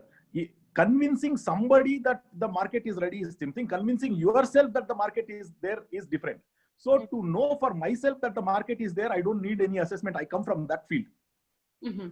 Okay. Most of us, let us know that if you are innovating, you are going to be innovating in your field. When you are innovating, there are some universities teach some kind of an approach where they tell you have to do this kind of a research, then needs assessment and all those things. Finally, at the end of it, you take questionnaires, then take what is it you need. Then see, ultimately that kind of products never do well in the market. The reason is that innovative product is not going to be known by all the people in that field. If every person in the field actually thought that that particular product was innovative and is the need or whatever it is, then somebody else would have done it. Right. Okay. Yeah, So you you have highlight a point. I take your point, but I think many of us here come from the background of research and we understand that exactly. So now I come to this. I'm coming to this point. Now, who do you need to do the market assessment? You are doing the market assessment to convince your investor. Right. Okay, so to convince your investor, and there are many templates for doing that, to do the market assessment. So you can download one of those templates, read that and do a survey and then do it. Okay, once you have decided that you're going to do the market assessment, you take one of those templates and run a survey and then get it done from the people. That is not a big. Basically, the main reason to do a market assessment is to convince your investor that you are doing. But deep inside, if you are not sure and you want a market assessment to prove to you that your thing will sell, to prove to yourself, no, it is to prove to the other person. Otherwise, you yourself are convinced. Right. Yeah. I think you make a very good distinction by saying that. So scaling up was the last thing in this list, but maybe we'll listen to Dr. Aital and then we can circle back if we have time. It's already 7 o'clock. And I also, yeah. So any closing remarks, Dr. Srinivas? I think I've said whatever needs to be said. Okay. Unless there is something. I think there is another question in the C section where I will come in. Okay, so I can clearly see that you have gone through 3 different phases, from the clinical trial to the market entry, and finally from manufacturing to scaling up, which is the 3rd phase. So that's fantastic. Thank you so much. Actually, the thing that we take maximum pride in is what happened yesterday. Our product was CE certified. We got the European CE certificate as a class 2A degree, 2A device, which is a big thing. Okay, for a device which is designed in India and manufactured in India, now being officially recognized as world class. So to go through this process, there are multiple levels of tests. There are 40 different kinds of tests which the device has to undergo. Right. They put electrostatic current. They drop the device from this thing. They take a ball, iron ball, and drop it on the device from height. Okay, and they check whether your device's electronics is actually causing any interference with any device next to it. There are multiple different kinds of tests that are done, and it has to pass all of those things to get that. And in addition to that, software credibility, software it is crashing or not, whether the software can be by another alternating software, whether this can be compromised. So many different tests are done. At the end of all these things, we get the certificate. So which is not a small thing. And imagine that all this is coming with not a single person being somebody with 20-30 years experience in the industry. Everybody has learned what needs to be done on their own. Okay, all of us, our software team, Ajit, whatever needs to be done, he learned there so that he can do it. So that is a big thing for us. You're almost saying that you're really telling me that this was a testing time for you and you've cleared that, and on behalf of the audience and all of the point here, I want to make a very important point. The point here is, see, generally a lot of people come, they are very good at something.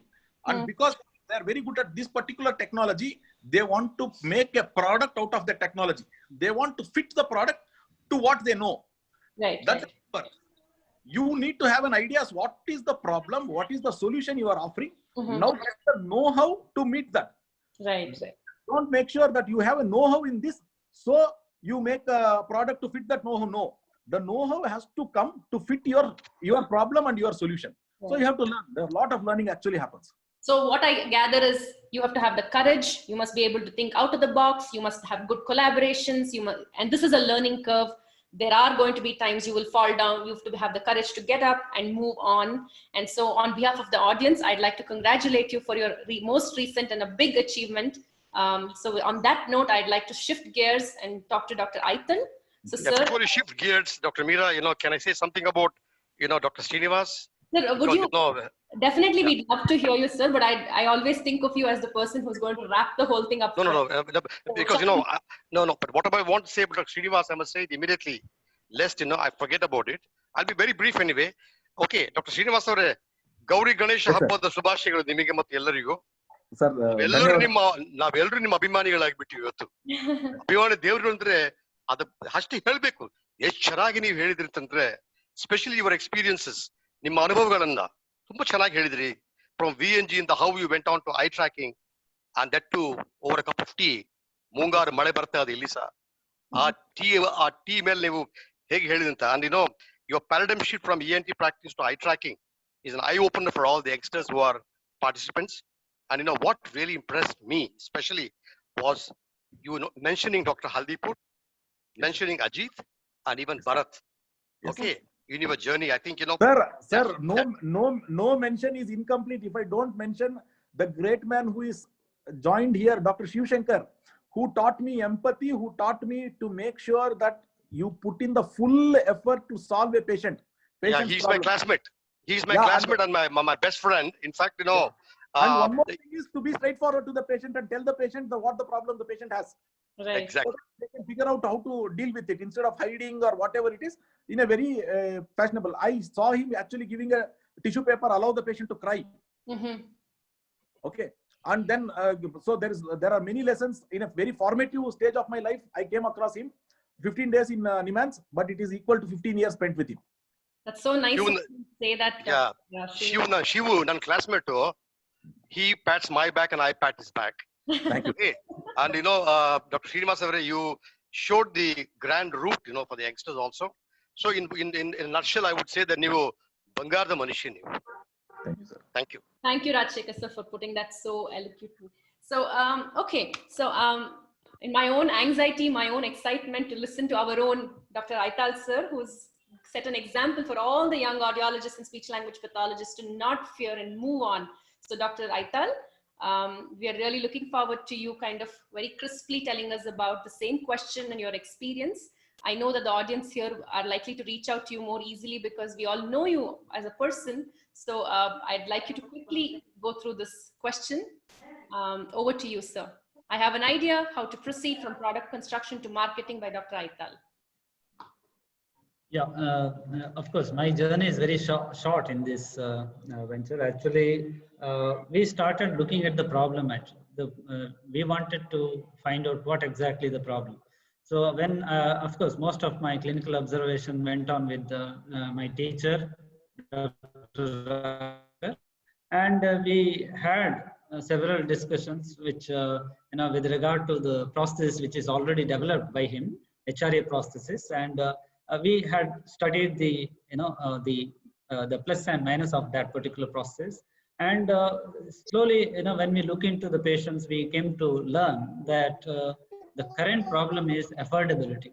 So as right now, Dr. Srinivas mentioned, we are the best assessor. Actually, we know what is the market, okay, because we are dealing with the patients and we know how many are coming with the voice problems and let us say TEP, etc.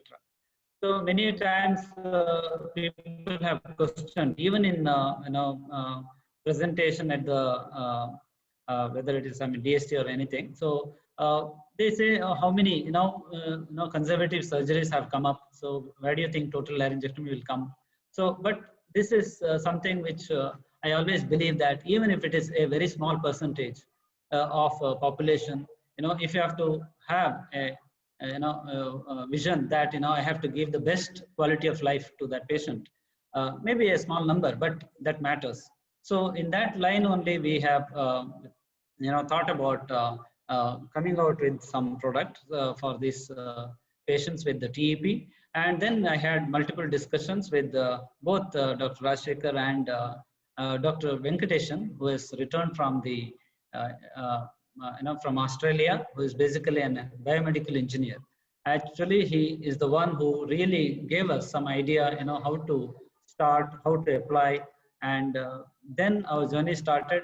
And some of the every innovations, if it has to come out as a product, it involves a variety of routes actually. So as Dr. Srinivas mentioned, he has gone through several stages of obstacles or whatever it is. So then here also in developing such products in voice processes, we have to ensure that we have to study the tensile properties of the product. We have to find out whether it is biocompatible or not, and the toxicity effect. So all these things have to be really, everything should be black and white.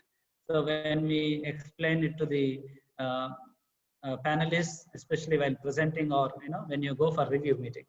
So this is something which I want to share, that many of our patients. So one of the patients came with the sellotape, put on the voice prosthesis. Why? Because he wants to prevent the around the process leakage. So there was leakage, which will, on the long run, it will lead to aspiration. So the patient himself has removed the prosthesis and put a silver tape and tried to use it. Why? Because he can't afford for a new prosthesis. So the prosthesis actually in India costs not less than 17,000. So of course, if it is the best process like indwelling prosthesis, it is just no, not less than 23, 25,000. Tell me how many people can afford within 6 months, every 6 months you have to go for a new prosthesis. So that is not possible in Indian context. So that is the reason why people don't even opt for TEP. So because the clinicians also are, they cannot help, continuously for such patients. I remember, sir, Dr. Rajshekhar was trying to get the help from another patient with laryngectomy, to help a patient who cannot afford for a voice prosthesis. So all circus we have done, we have tried to develop some poor patient fund and try to use that fund. So all these things have been done, but somewhere we have to start looking at indigenous voice processes, and it should be really equivalent to what we get from outside. I mean, Western device. So that is the ultimate goal, which I am trying to work upon. I don't know how far we are going to achieve, but the first prototype is considered to be fantastic. I don't see any difference between the Western made, I mean US made duckbill voice process and what we have done. We have got it, but now we are into modification of the process with respect to size and things like that. So ultimately, there are several procedures which will come by the time you get even the batch production of voice processes. And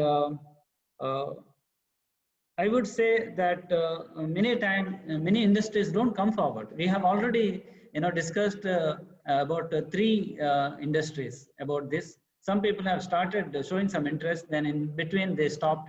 They said it takes time, it requires a lot of attention. We are loaded with other work. So ultimately, the 4th company which we are in touch with now, they have tried to help us, and they are quite efficient enough to make fantastic quality products. So that is also a very important stage, because all companies don't agree, because we are not competent enough to show them the profits on table, right? So when you go for a product in the beginning, so a lot of efforts required. So I just want to share some of the right steps, as Dr. Vishal rightly mentioned.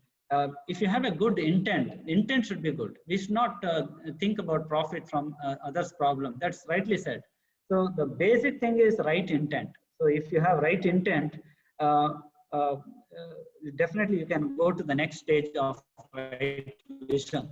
So right intent means what? So you need to be understanding the patient's problem. That is empathetic. You need to be empathetic. That is the requirement. Then you try to go towards right vision. So if you have to have a right vision, you have to have knowledge. So I don't agree that knowledge is not required. Knowledge is very much required. Right vision will come with the the right amount of knowledge what we have gained. That is what is happening, especially with clinicians, during their clinical expertise. I have seen many times, sir has put his own innovative strategies to measure the TEP puncture, the length. We try to depend on nowadays. Of course, you have a sizer for the voice process selection, but earlier, sir used to just try with the swab stick, put it onto the puncher and try to measure the what, sir? Sorry? Voice prosthesis. So he has used the swab stick. Swab stick is just a stick with a cotton, and you try to put it inside the puncher and make a measure with a ball pen, or just make a measure and try to find out what is the length of the process required for the patient.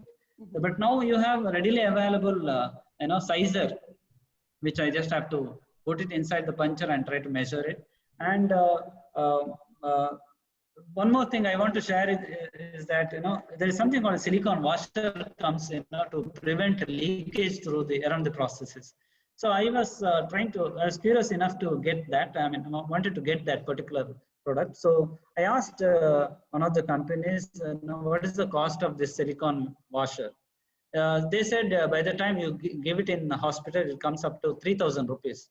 Actually, it is nothing. I sat in with our technician in the ear mold lab and tried to develop one washer with the help of ear mold material what we have, and it is not difficult for us itself. Then so that means definitely companies can do it in minute. I mean multiple in multiple number. So ultimately, what I'm trying to say is that we have to have a right intent, right vision, of course, right action.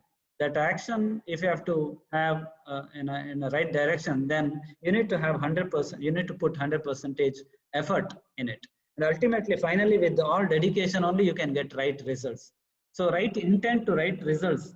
It is possible only if you have that persistence. So, if we think that okay, two companies have disagreed, they are not interested. So we can't stop there. We need to find someone who can really take it up, put some emotional component in it, for the purpose of helping poor patients. So that's what helped us to become successful in getting into towards the product development.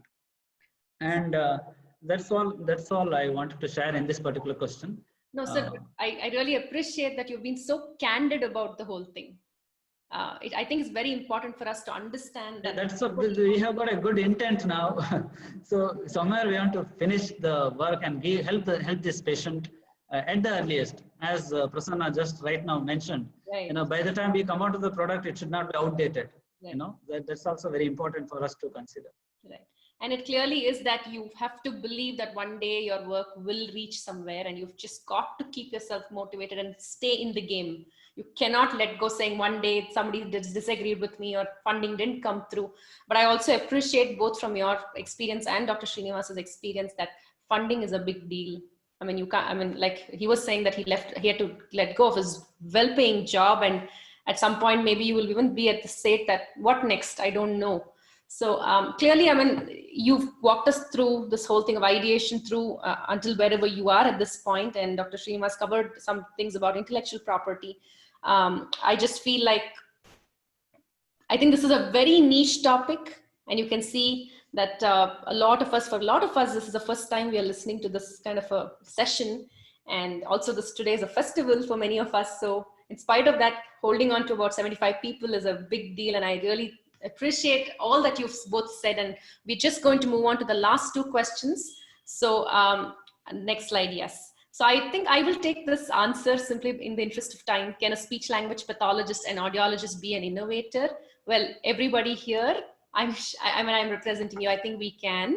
And it's very clear that all the three panelists, and just now we heard the two of them say that everybody can. It just requires certain qualities and requires certain things, what and how. That leads us to the next question.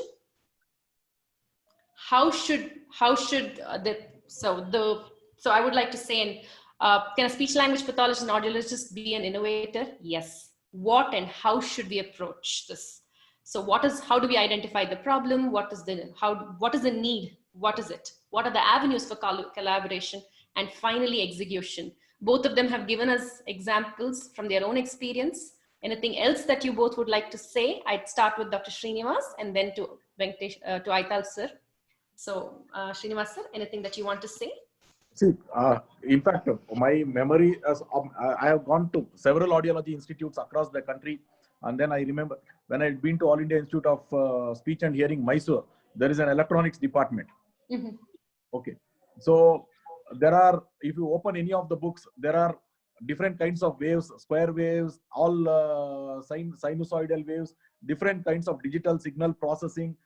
Nobody else teaches this as part of the undergraduate program. No other course dealing with whatever kind of medical or allied sciences actually teaches all these things as part of the undergraduate program. So you are already being prepared for innovation. So if you want to make a product, you already have a head start there. So you already have an understanding of electronics. You already have an understanding of signal processing, which other people have to actually start learning new. So that is actually an opportunity that you have. So if you say if somebody has an advantage to become an innovator, it is the people from audiology, speech language pathology who have a edge to start doing it. So if there are, see, identification of the problem comes through your work. Most of the time it is your work related. During the course of your work, you realize this problem, that pain, that something is paining, hurting you too much, and I want to solve this. And sometimes what happens is, there is something like, we think that we put as a box and then tell that this is not solvable. Whatever is not, you think on that day is not solvable, eventually is going to be solvable. Or this is not the approach. No, whatever feels like this is not the approach to solve this problem, pursue that. Give a thought. Okay, there is something called when I was in one of these meetings in the Indian Institute of Science, I learned something around 10-15 years ago about something called brainstorming. What they do is, no idea is foolish idea. So to find out what exactly works, no idea is a foolish idea. If it occurs to your mind, you have to tell it. And if you have told it, it will be written on the blackboard. So somewhere it will be written on the blackboard. Sometimes it so happens that the work we thought, the idea we thought is the most inappropriate idea to solve that particular problem. At the end of everything, all the discussion, it may so happen that that is the only idea which actually works best. So that is something called brainstorming. So no idea is foolish. No approach is foolish. Don't dismiss. We have a very bad habit of prejudging. Prejudging should be wrong. Prejudging is wrong in our approach to life. Prejudgment is wrong in our approach to innovation. So don't prejudge. Don't think that this thing will not work. Anything can work. Write it down there. If it has come to your mind, somewhere the brain has connected two dots. That is why it has given that. Today it may not make sense to you, but after 1 hour, after 2 hours, sometimes after 1 year, it may make sense. So write it down. Don't dismiss anything. Don't allow anything to be prejudging. That is how you ideate and you come out with proper innovations. Mm-hmm. And if I have to tell my heart and tell, if somebody is 23 years old today and listening to me, I want to tell something. If I was 23 years today and if I am talking to my 23-year-old person, I would give 1 year to develop some skills. Okay, some skills like this. Anybody should be having. I will tell everybody, spend 15 days to learn typing. Online typing tutor, spend 15 days to learn typing very, very fast without having to actually look at the keyboard. This is very, very important. This will save you hundreds and hundreds of hours later on. You can come up with. Learn every skill that is there in PowerPoint, because you should be able to come up with an idea within 5 minutes. You should be able to make a presentation. You will do that. Spend some time learning these things. These are not small things. These are big things. Spend some time, another 15 days on mastering the Microsoft Excel. If you're using a Mac numbers, whatever it is, learn the numbers processing tool. Okay, that is the next thing. Then after that, choose some things. Okay, basic mechanical design or whatever you want to. Simple software. Today, Python. So Python you can learn. There are online courses with which you can learn Python with a reasonable amount of proficiency. Intermediate grade you will reach by doing programs. In exactly 1 month, you will become very good. So none of these things. Why I am telling all these things is, these are all tools. Like if 1,000 years ago writing was considered as a beautiful skill, today to be able to do simple programs, to be able to write your simple code, simple program, at least to write a code or an algorithm is an essential skill. To be able to use PowerPoint excellently, to be able to use Excel to its complete this thing, becomes a tool as good today as the ability to read and write was 1,000 years ago. So all of us have to learn these few skills, and this will take you far, far ahead and keep you not at all handicapped when it comes to the actual process of innovation, and then ideating and writing for grants and all those things. Right, sir. Thank you so much. I think you capture that every small learning is a learning, and it one day will come handy. So just learn whenever you have the opportunity, learn and continue to learn throughout. All right. So Aital sir, I'd quickly like to turn it over to you and ask you about what are your thoughts about. I just wanted to add regarding scope in speech and audiology. Okay. There are so many areas where we can still work upon, and try to develop here in India itself. So we are dependent on all, you take up any equipment, we depend on, the Western products only. So you see whether it is hearing aids, of course, now some of the hearing aids have come up, but then AAC system, then artificial larynx. Though I have seen many of the artificial larynx, still it's when you see the quality, we cannot match it with Western artificial larynx. So there is something which, that's what I was telling about persistence. So we need to check why it is not, giving the right, good quality output. So artificial larynx, then articulation therapy tools also we can develop. SEMG, why do we depend on surface EMG, from abroad? Most of these equipments. Recently, we bought one nasal measurement device. We paid about 5.5 to 6 lakh. Why? Why can't it develop, in our own product? So we have to find out what are the areas we can start with at least, and see whether we can be funded through different agencies. It's the right time to develop our own devices. So language therapy also, because we got a lot of scope, because you have multiple Indian languages, where we can develop so many software-based therapy, tools. So I think even academic training also, for student training also, we can have a lot of opportunities to develop certain indigenous devices. So, of course, I know that we think about 10 devices, but even getting one becomes Mahayaga. It is very difficult to get even a single device with whatever the money which is funded by these agencies. So now 3D printing also another area where a lot of things are happening, a lot of applications are there even in our field. Then whatever it is, there is some amount of awareness and sensitization should be developed, in the students' curriculum itself. Like, we emphasize so much on evidence-based practice and things like that. Add this component also, innovation and entrepreneurship. That will add a lot of value to the students' training also. And I know that the current generation, current students are very much interested in research, publishing papers. So definitely developing medical devices, they will be interested. I think we should try to incorporate in our curriculum. Right. Yeah. Thank you so much, sir, for that. I mean, the list of avenues for us, I think you gave us a very good list, but I think I mean, if all of us put our heads together, we'll be able to generate thousands of them.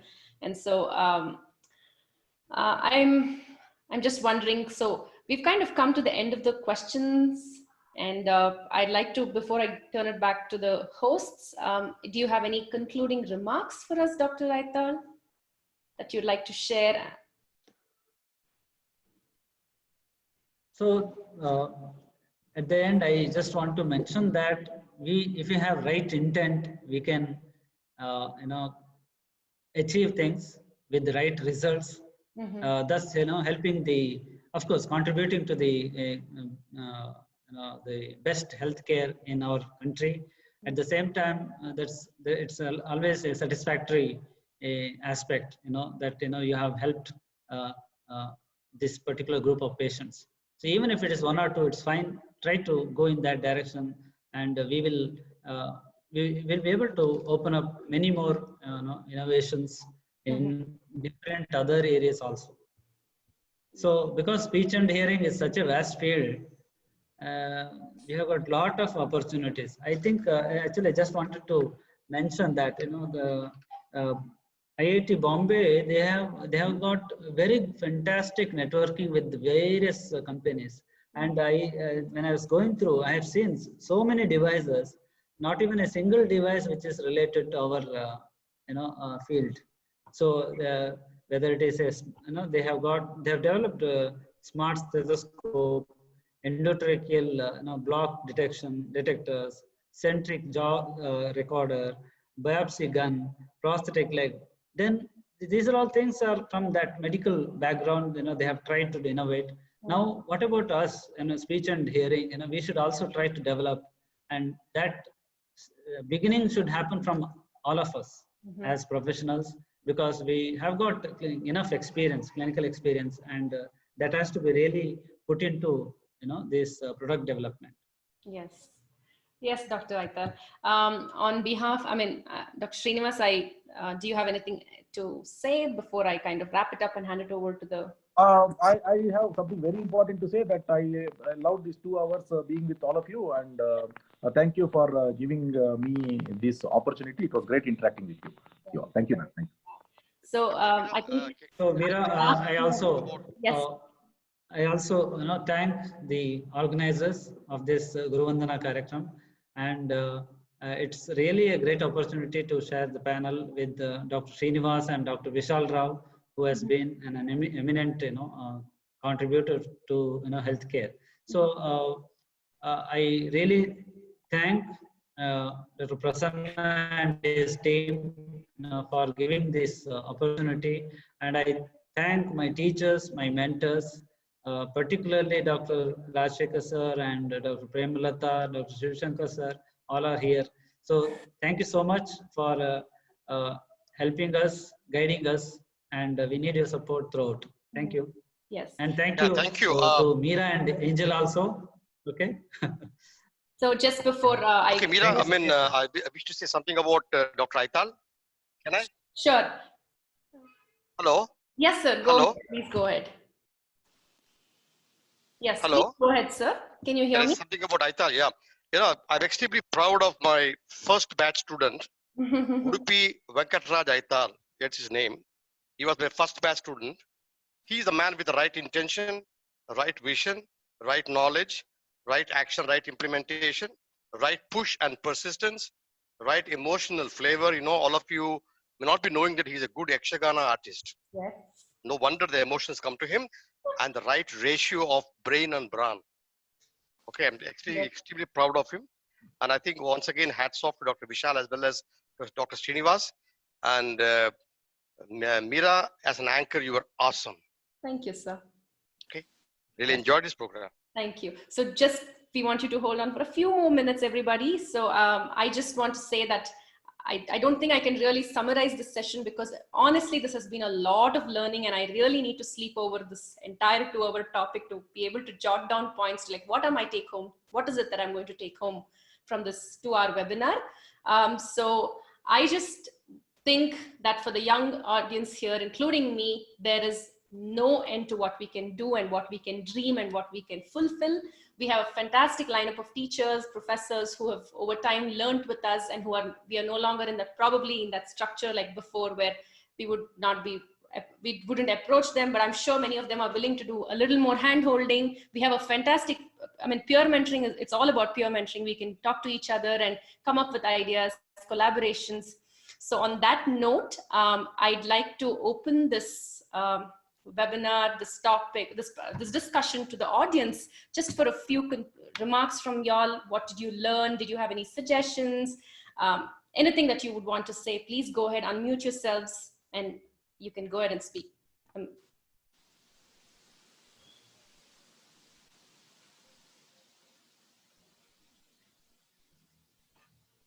No takers? I think, like I said, all of us are like, we need to process all the information. So there was so much that we learned today, such a new topic for a lot of us. So go ahead, sir, if you have anything to say, please. Shivshankar ಹೇಳ್ತಾನೆ ಏನಾದ್ರು ನೋಡಮ್ಮ Shivshankar, ಚೆನ್ನಾಗಿತ್ತು. how? Yeah, sure. Shivshankar sir, do you want to say something? ಅಲ್ಲ ಕಣಮ್ಮ ಏನ್ ಚೆನ್ನಾಗಿರುತ್ತೆ. I enjoyed the whole session. Okay. Wonderful experiences. And I've seen Dr. Srinivas and Dr. Vishal working on their projects, particularly with Srinivas. Fantastic ideas and putting it into reality, and he has struggled hard to get that. But I think that we need to have that kind of a perseverance in us to reach our goals. I would always feel, now we borrow ideas, we borrow and try to replicate it and duplicate it and translate it. It's not a wrong thing. It's a good thing. Fine, you can borrow it because it's already there. You don't have to reinvent the wheel. But what is most important is, without even realizing the environment we are in a multi-dimensional factors, and how does it suit to us. So sometimes, so when there is your translation, you don't even think whether the sentence structure is well taken by the people here. And we just translate it the way that the English is there. That is not the way to do it. And we need to probably, that's where I think the innovation comes in us to do according to our needs. The second point I would like to make a mention here is we have some kind of a suspicion in sharing our thoughts and knowledge, and lack of respect to fellow researchers. I don't know what he is doing, and that kind of an attitude that we have. Lack of confidence in ourselves to showcase, whether it's a big or small. We feel bad, the people might make a mockery of us and make mockers, and then we don't have to. When the kettle was invented, there was no kind of a nozzle kind of a thing to the kettle at all. A boy of 8 year or 10 year in US back, he was thinking when he was pouring, it just poured like that, there was no way that it could run in a nozzle. So he thought that he just made a dent on that and started pouring it. And he found that, hey, this is a kind of innovation that you can pour it so well. So that kind of an attitude, all of us, I learned it from that 7-year-old boy story. And therefore, I think nothing is wrong, if you think of doing certain things. Not realizing even a small research can make a wonderful difference in the quality of life of an individual.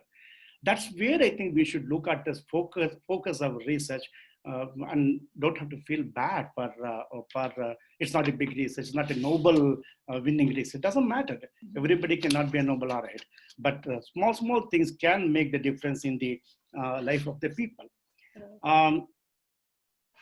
I was looking at many of those thinking like, how do we look at stuttering? How do we look at the objectively recording, or looking at the instrumentation, kind of a thing, or maybe how to look at the dysarthric speech to be made much more easy, much more understandable to the listener.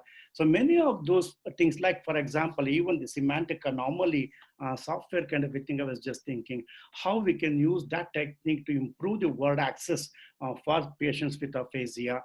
So there are so many things that you can think of on doing it. And this seminar, the great people have given us so much of an idea, and we don't have to feel bad. And I'm sure that they are all there.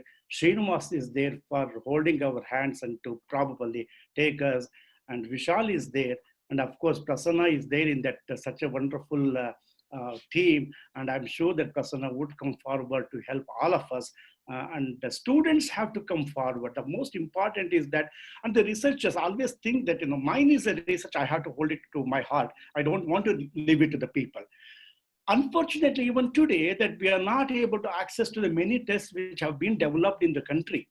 None of us know what tests have been developed in different universities. We are still in that kind of a state. I think holding on to our own things and not showing it to people, and not making it, as Srinivas rightly said and Vishal rightly said, ultimately our aim is to help patients. They are the people who are making us to work today. And whatever we are earning today is because of them again. And therefore, we need to give it back to them. We need to give it back to the society. And thank you, Srinivas, wonderful talk. I enjoyed your talk. Your stay was just 15 days at NIMHANS. I'm so happy that, I had an opportunity to be with you. And I had an opportunity also to be in the conference in Coorg a few years back. It was nice to meet you again after that. I thank you so much. You are my teacher, and I'm learning from you. And we are all reverse mentorship. Okay. You got the point, sir. Thank you so much, Shiv Shankar, sir. Thank you so much. Yes. Thank you so much. I'm tempted to call out names. I can see so many senior people here, so many of my own teachers, and I've heard of a lot of people here who are, I can see names popping up, but I just like to, anybody else wants to say before I call out a few names? I don't want to put you in the spot. Maybe Prasanna wants to say something? Yes. I'm not your teacher. I actually am your student. So I just want to give a message to all the youngsters. This is something which I learned from one of the conferences for innovators. So there are 4 kinds of innovator. I've already put it in the chat box. That kind of innovator, number 1, who has a problem and who wants to solve his own problem. And the second kind is who sees others facing problem. It could be friends or family, and he wants to solve the problem. And C, looks out for problem. He goes in search of problem and then solves it with technology or innovation. And the D, who wants to make money. This is also a class of innovator. So we generally look out for problems. I mean, of course, we may not face all the problems all the time. We look out for the problem. We move downwards. By the time we solve our own problems, we would have reached the level D. So you go from C, B, A, and ultimately you will definitely reach D. You don't have to start from D. So this is the message which I learned from my learning in the environment. And also I would like to conclude by saying that Jnana Gange Hariyutarili, it should always flow. The river of knowledge should always flow. We are not going to die with our knowledge. If we die with our knowledge, that knowledge is waste. It's what I learned from Dr. Brunda and a lot of teachers here. So I think we would like to hear from many seniors.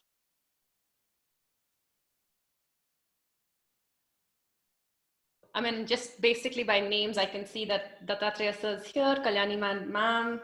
I know that Shekhar sir has already spoken, and I mean, Prakash sir is here. I mean, the list is just going on. So I would love for you all to just unmute yourselves and say a few things. I really don't think I should put you in a spot, and I don't intend to do it. Hello, Kalyani Manke here. Thank you, ma'am. Extraordinary session. Every time there is something new to learn. And this entire Guruvandana team has been doing a wonderful job. Meera, your special appreciation for your comparing, you really articulated so differently. And Dr. Aital is showing us the path of, how things can be handled differently. For Srinivas, it's hats off to you. I have no words, I think we should just be with you for a couple of days and we know that anything is possible. We can do it, kind of that courage you can give. So Mr. Vikram is, think differently. And it just Apple, 2 people see Apple differently. That's what, I really like it, so evening worth spent, it's very stimulating, and that sharing of that video clip was another good thing. I really appreciated that dots are there, they often click us and then we forget. So I think now I have to look around for those black and blue and red dots and walk on that way. So message is simple, think differently and you will make your own path. Thank you so much. I'm so glad that you liked the video, ma'am. I actually was wondering whether we should put this. I, in fact, went back and forth with Prasanna saying 2 minutes, precious time, but I'm glad it has reached many of you. So I'm just curious to hear whether Narendra sir wants to say something. He's been awfully quiet, but I saw him being completely engaged throughout the session, nodding vigorously whenever there were important points. So do you have anything to say for us?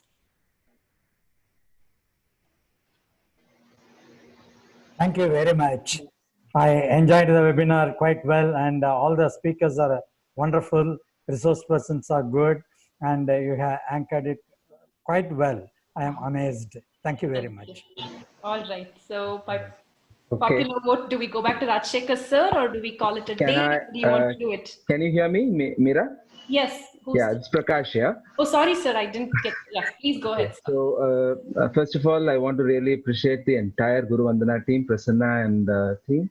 It was like, like a concert. When you listen to a concert and you come out of a concert hall, you feel so happy sometimes, like every session was so carefully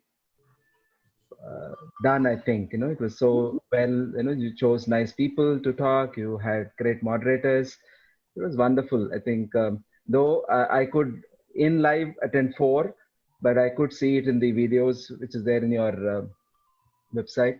Heartfelt appreciations, and today's evening session was phenomenal. It was very great. It was very nice and well done. Thank you very much. Thank you, Prakash sir. Always kind. Thank you so much. So Rajshekhar sir, I'll just give it turn it around to you in a minute, but I think Shivshankar sir wants to say something. He's my teacher, so I'm saying yes to him. I have no choice. Just 1 minute. I just wanted to Sure. say about Aitar. He's an artist, basically. So his artistic way of looking at science is wonderful. And arts and science should meet somewhere, like Meera you have. So both of them are really, each other supporting. Thank you, Aitar, for your nice Thank you, sir. way of looking Thank you. at science. All right. Thank you. So I think I'm a little restless, maybe because it's 7:45. I'm hungry. It's past my dinner time. So I'm going to quickly turn it around to Rajshekhar sir to do the final round of. No, I'm done. I'm done. I think I spoke enough. I think if I spoke more, okay, people would shut off and then leave. So they always say, it's good, when the going is good, you leave. So I think I would also leave. But I enjoyed this session immensely. Thank you so much. Before we give it back to to Angel and team, thank you, Angel, for so beautifully coordinating everything, and Prasanna and team for the questions. Dr. Srinivas and Dr. Aital, I enjoyed listening to you and going back and forth over text messages about the topic. So thank you, everybody. And I hope this festival season brings happiness for all of you. And I really wish that we move towards a better tomorrow. And especially with this COVID situation, I truly hope that things get better. But fingers crossed. Thank you, everybody. Over to you, Angel. Thank you. Thank you. Thank you so much. Angel, you have been, wonderful. You are the unsung heroine, but you have really you have coordinated so well. True. Okay, Thank you so much, to sir. Angel. Thank you so much, sir. On behalf of our whole team, I'd like to thank Vishal sir, Venkatraja Aital sir, and Srinivas sir for enlightening us with your valuable and thought-provoking insight on the topic. Thank you, Meera ma'am, for being such an amazing moderator. That brings us to the end of today's talk. Looking forward to seeing you all for the upcoming webinar titled On Paper and On Ground, Disability Status in India, on the 29th of August, 2020, 5:30 p.m. onwards. I wish you all a good day, good evening, and good night. Thank you all, and see you all soon. Thank you. Thank you all. Thank you all.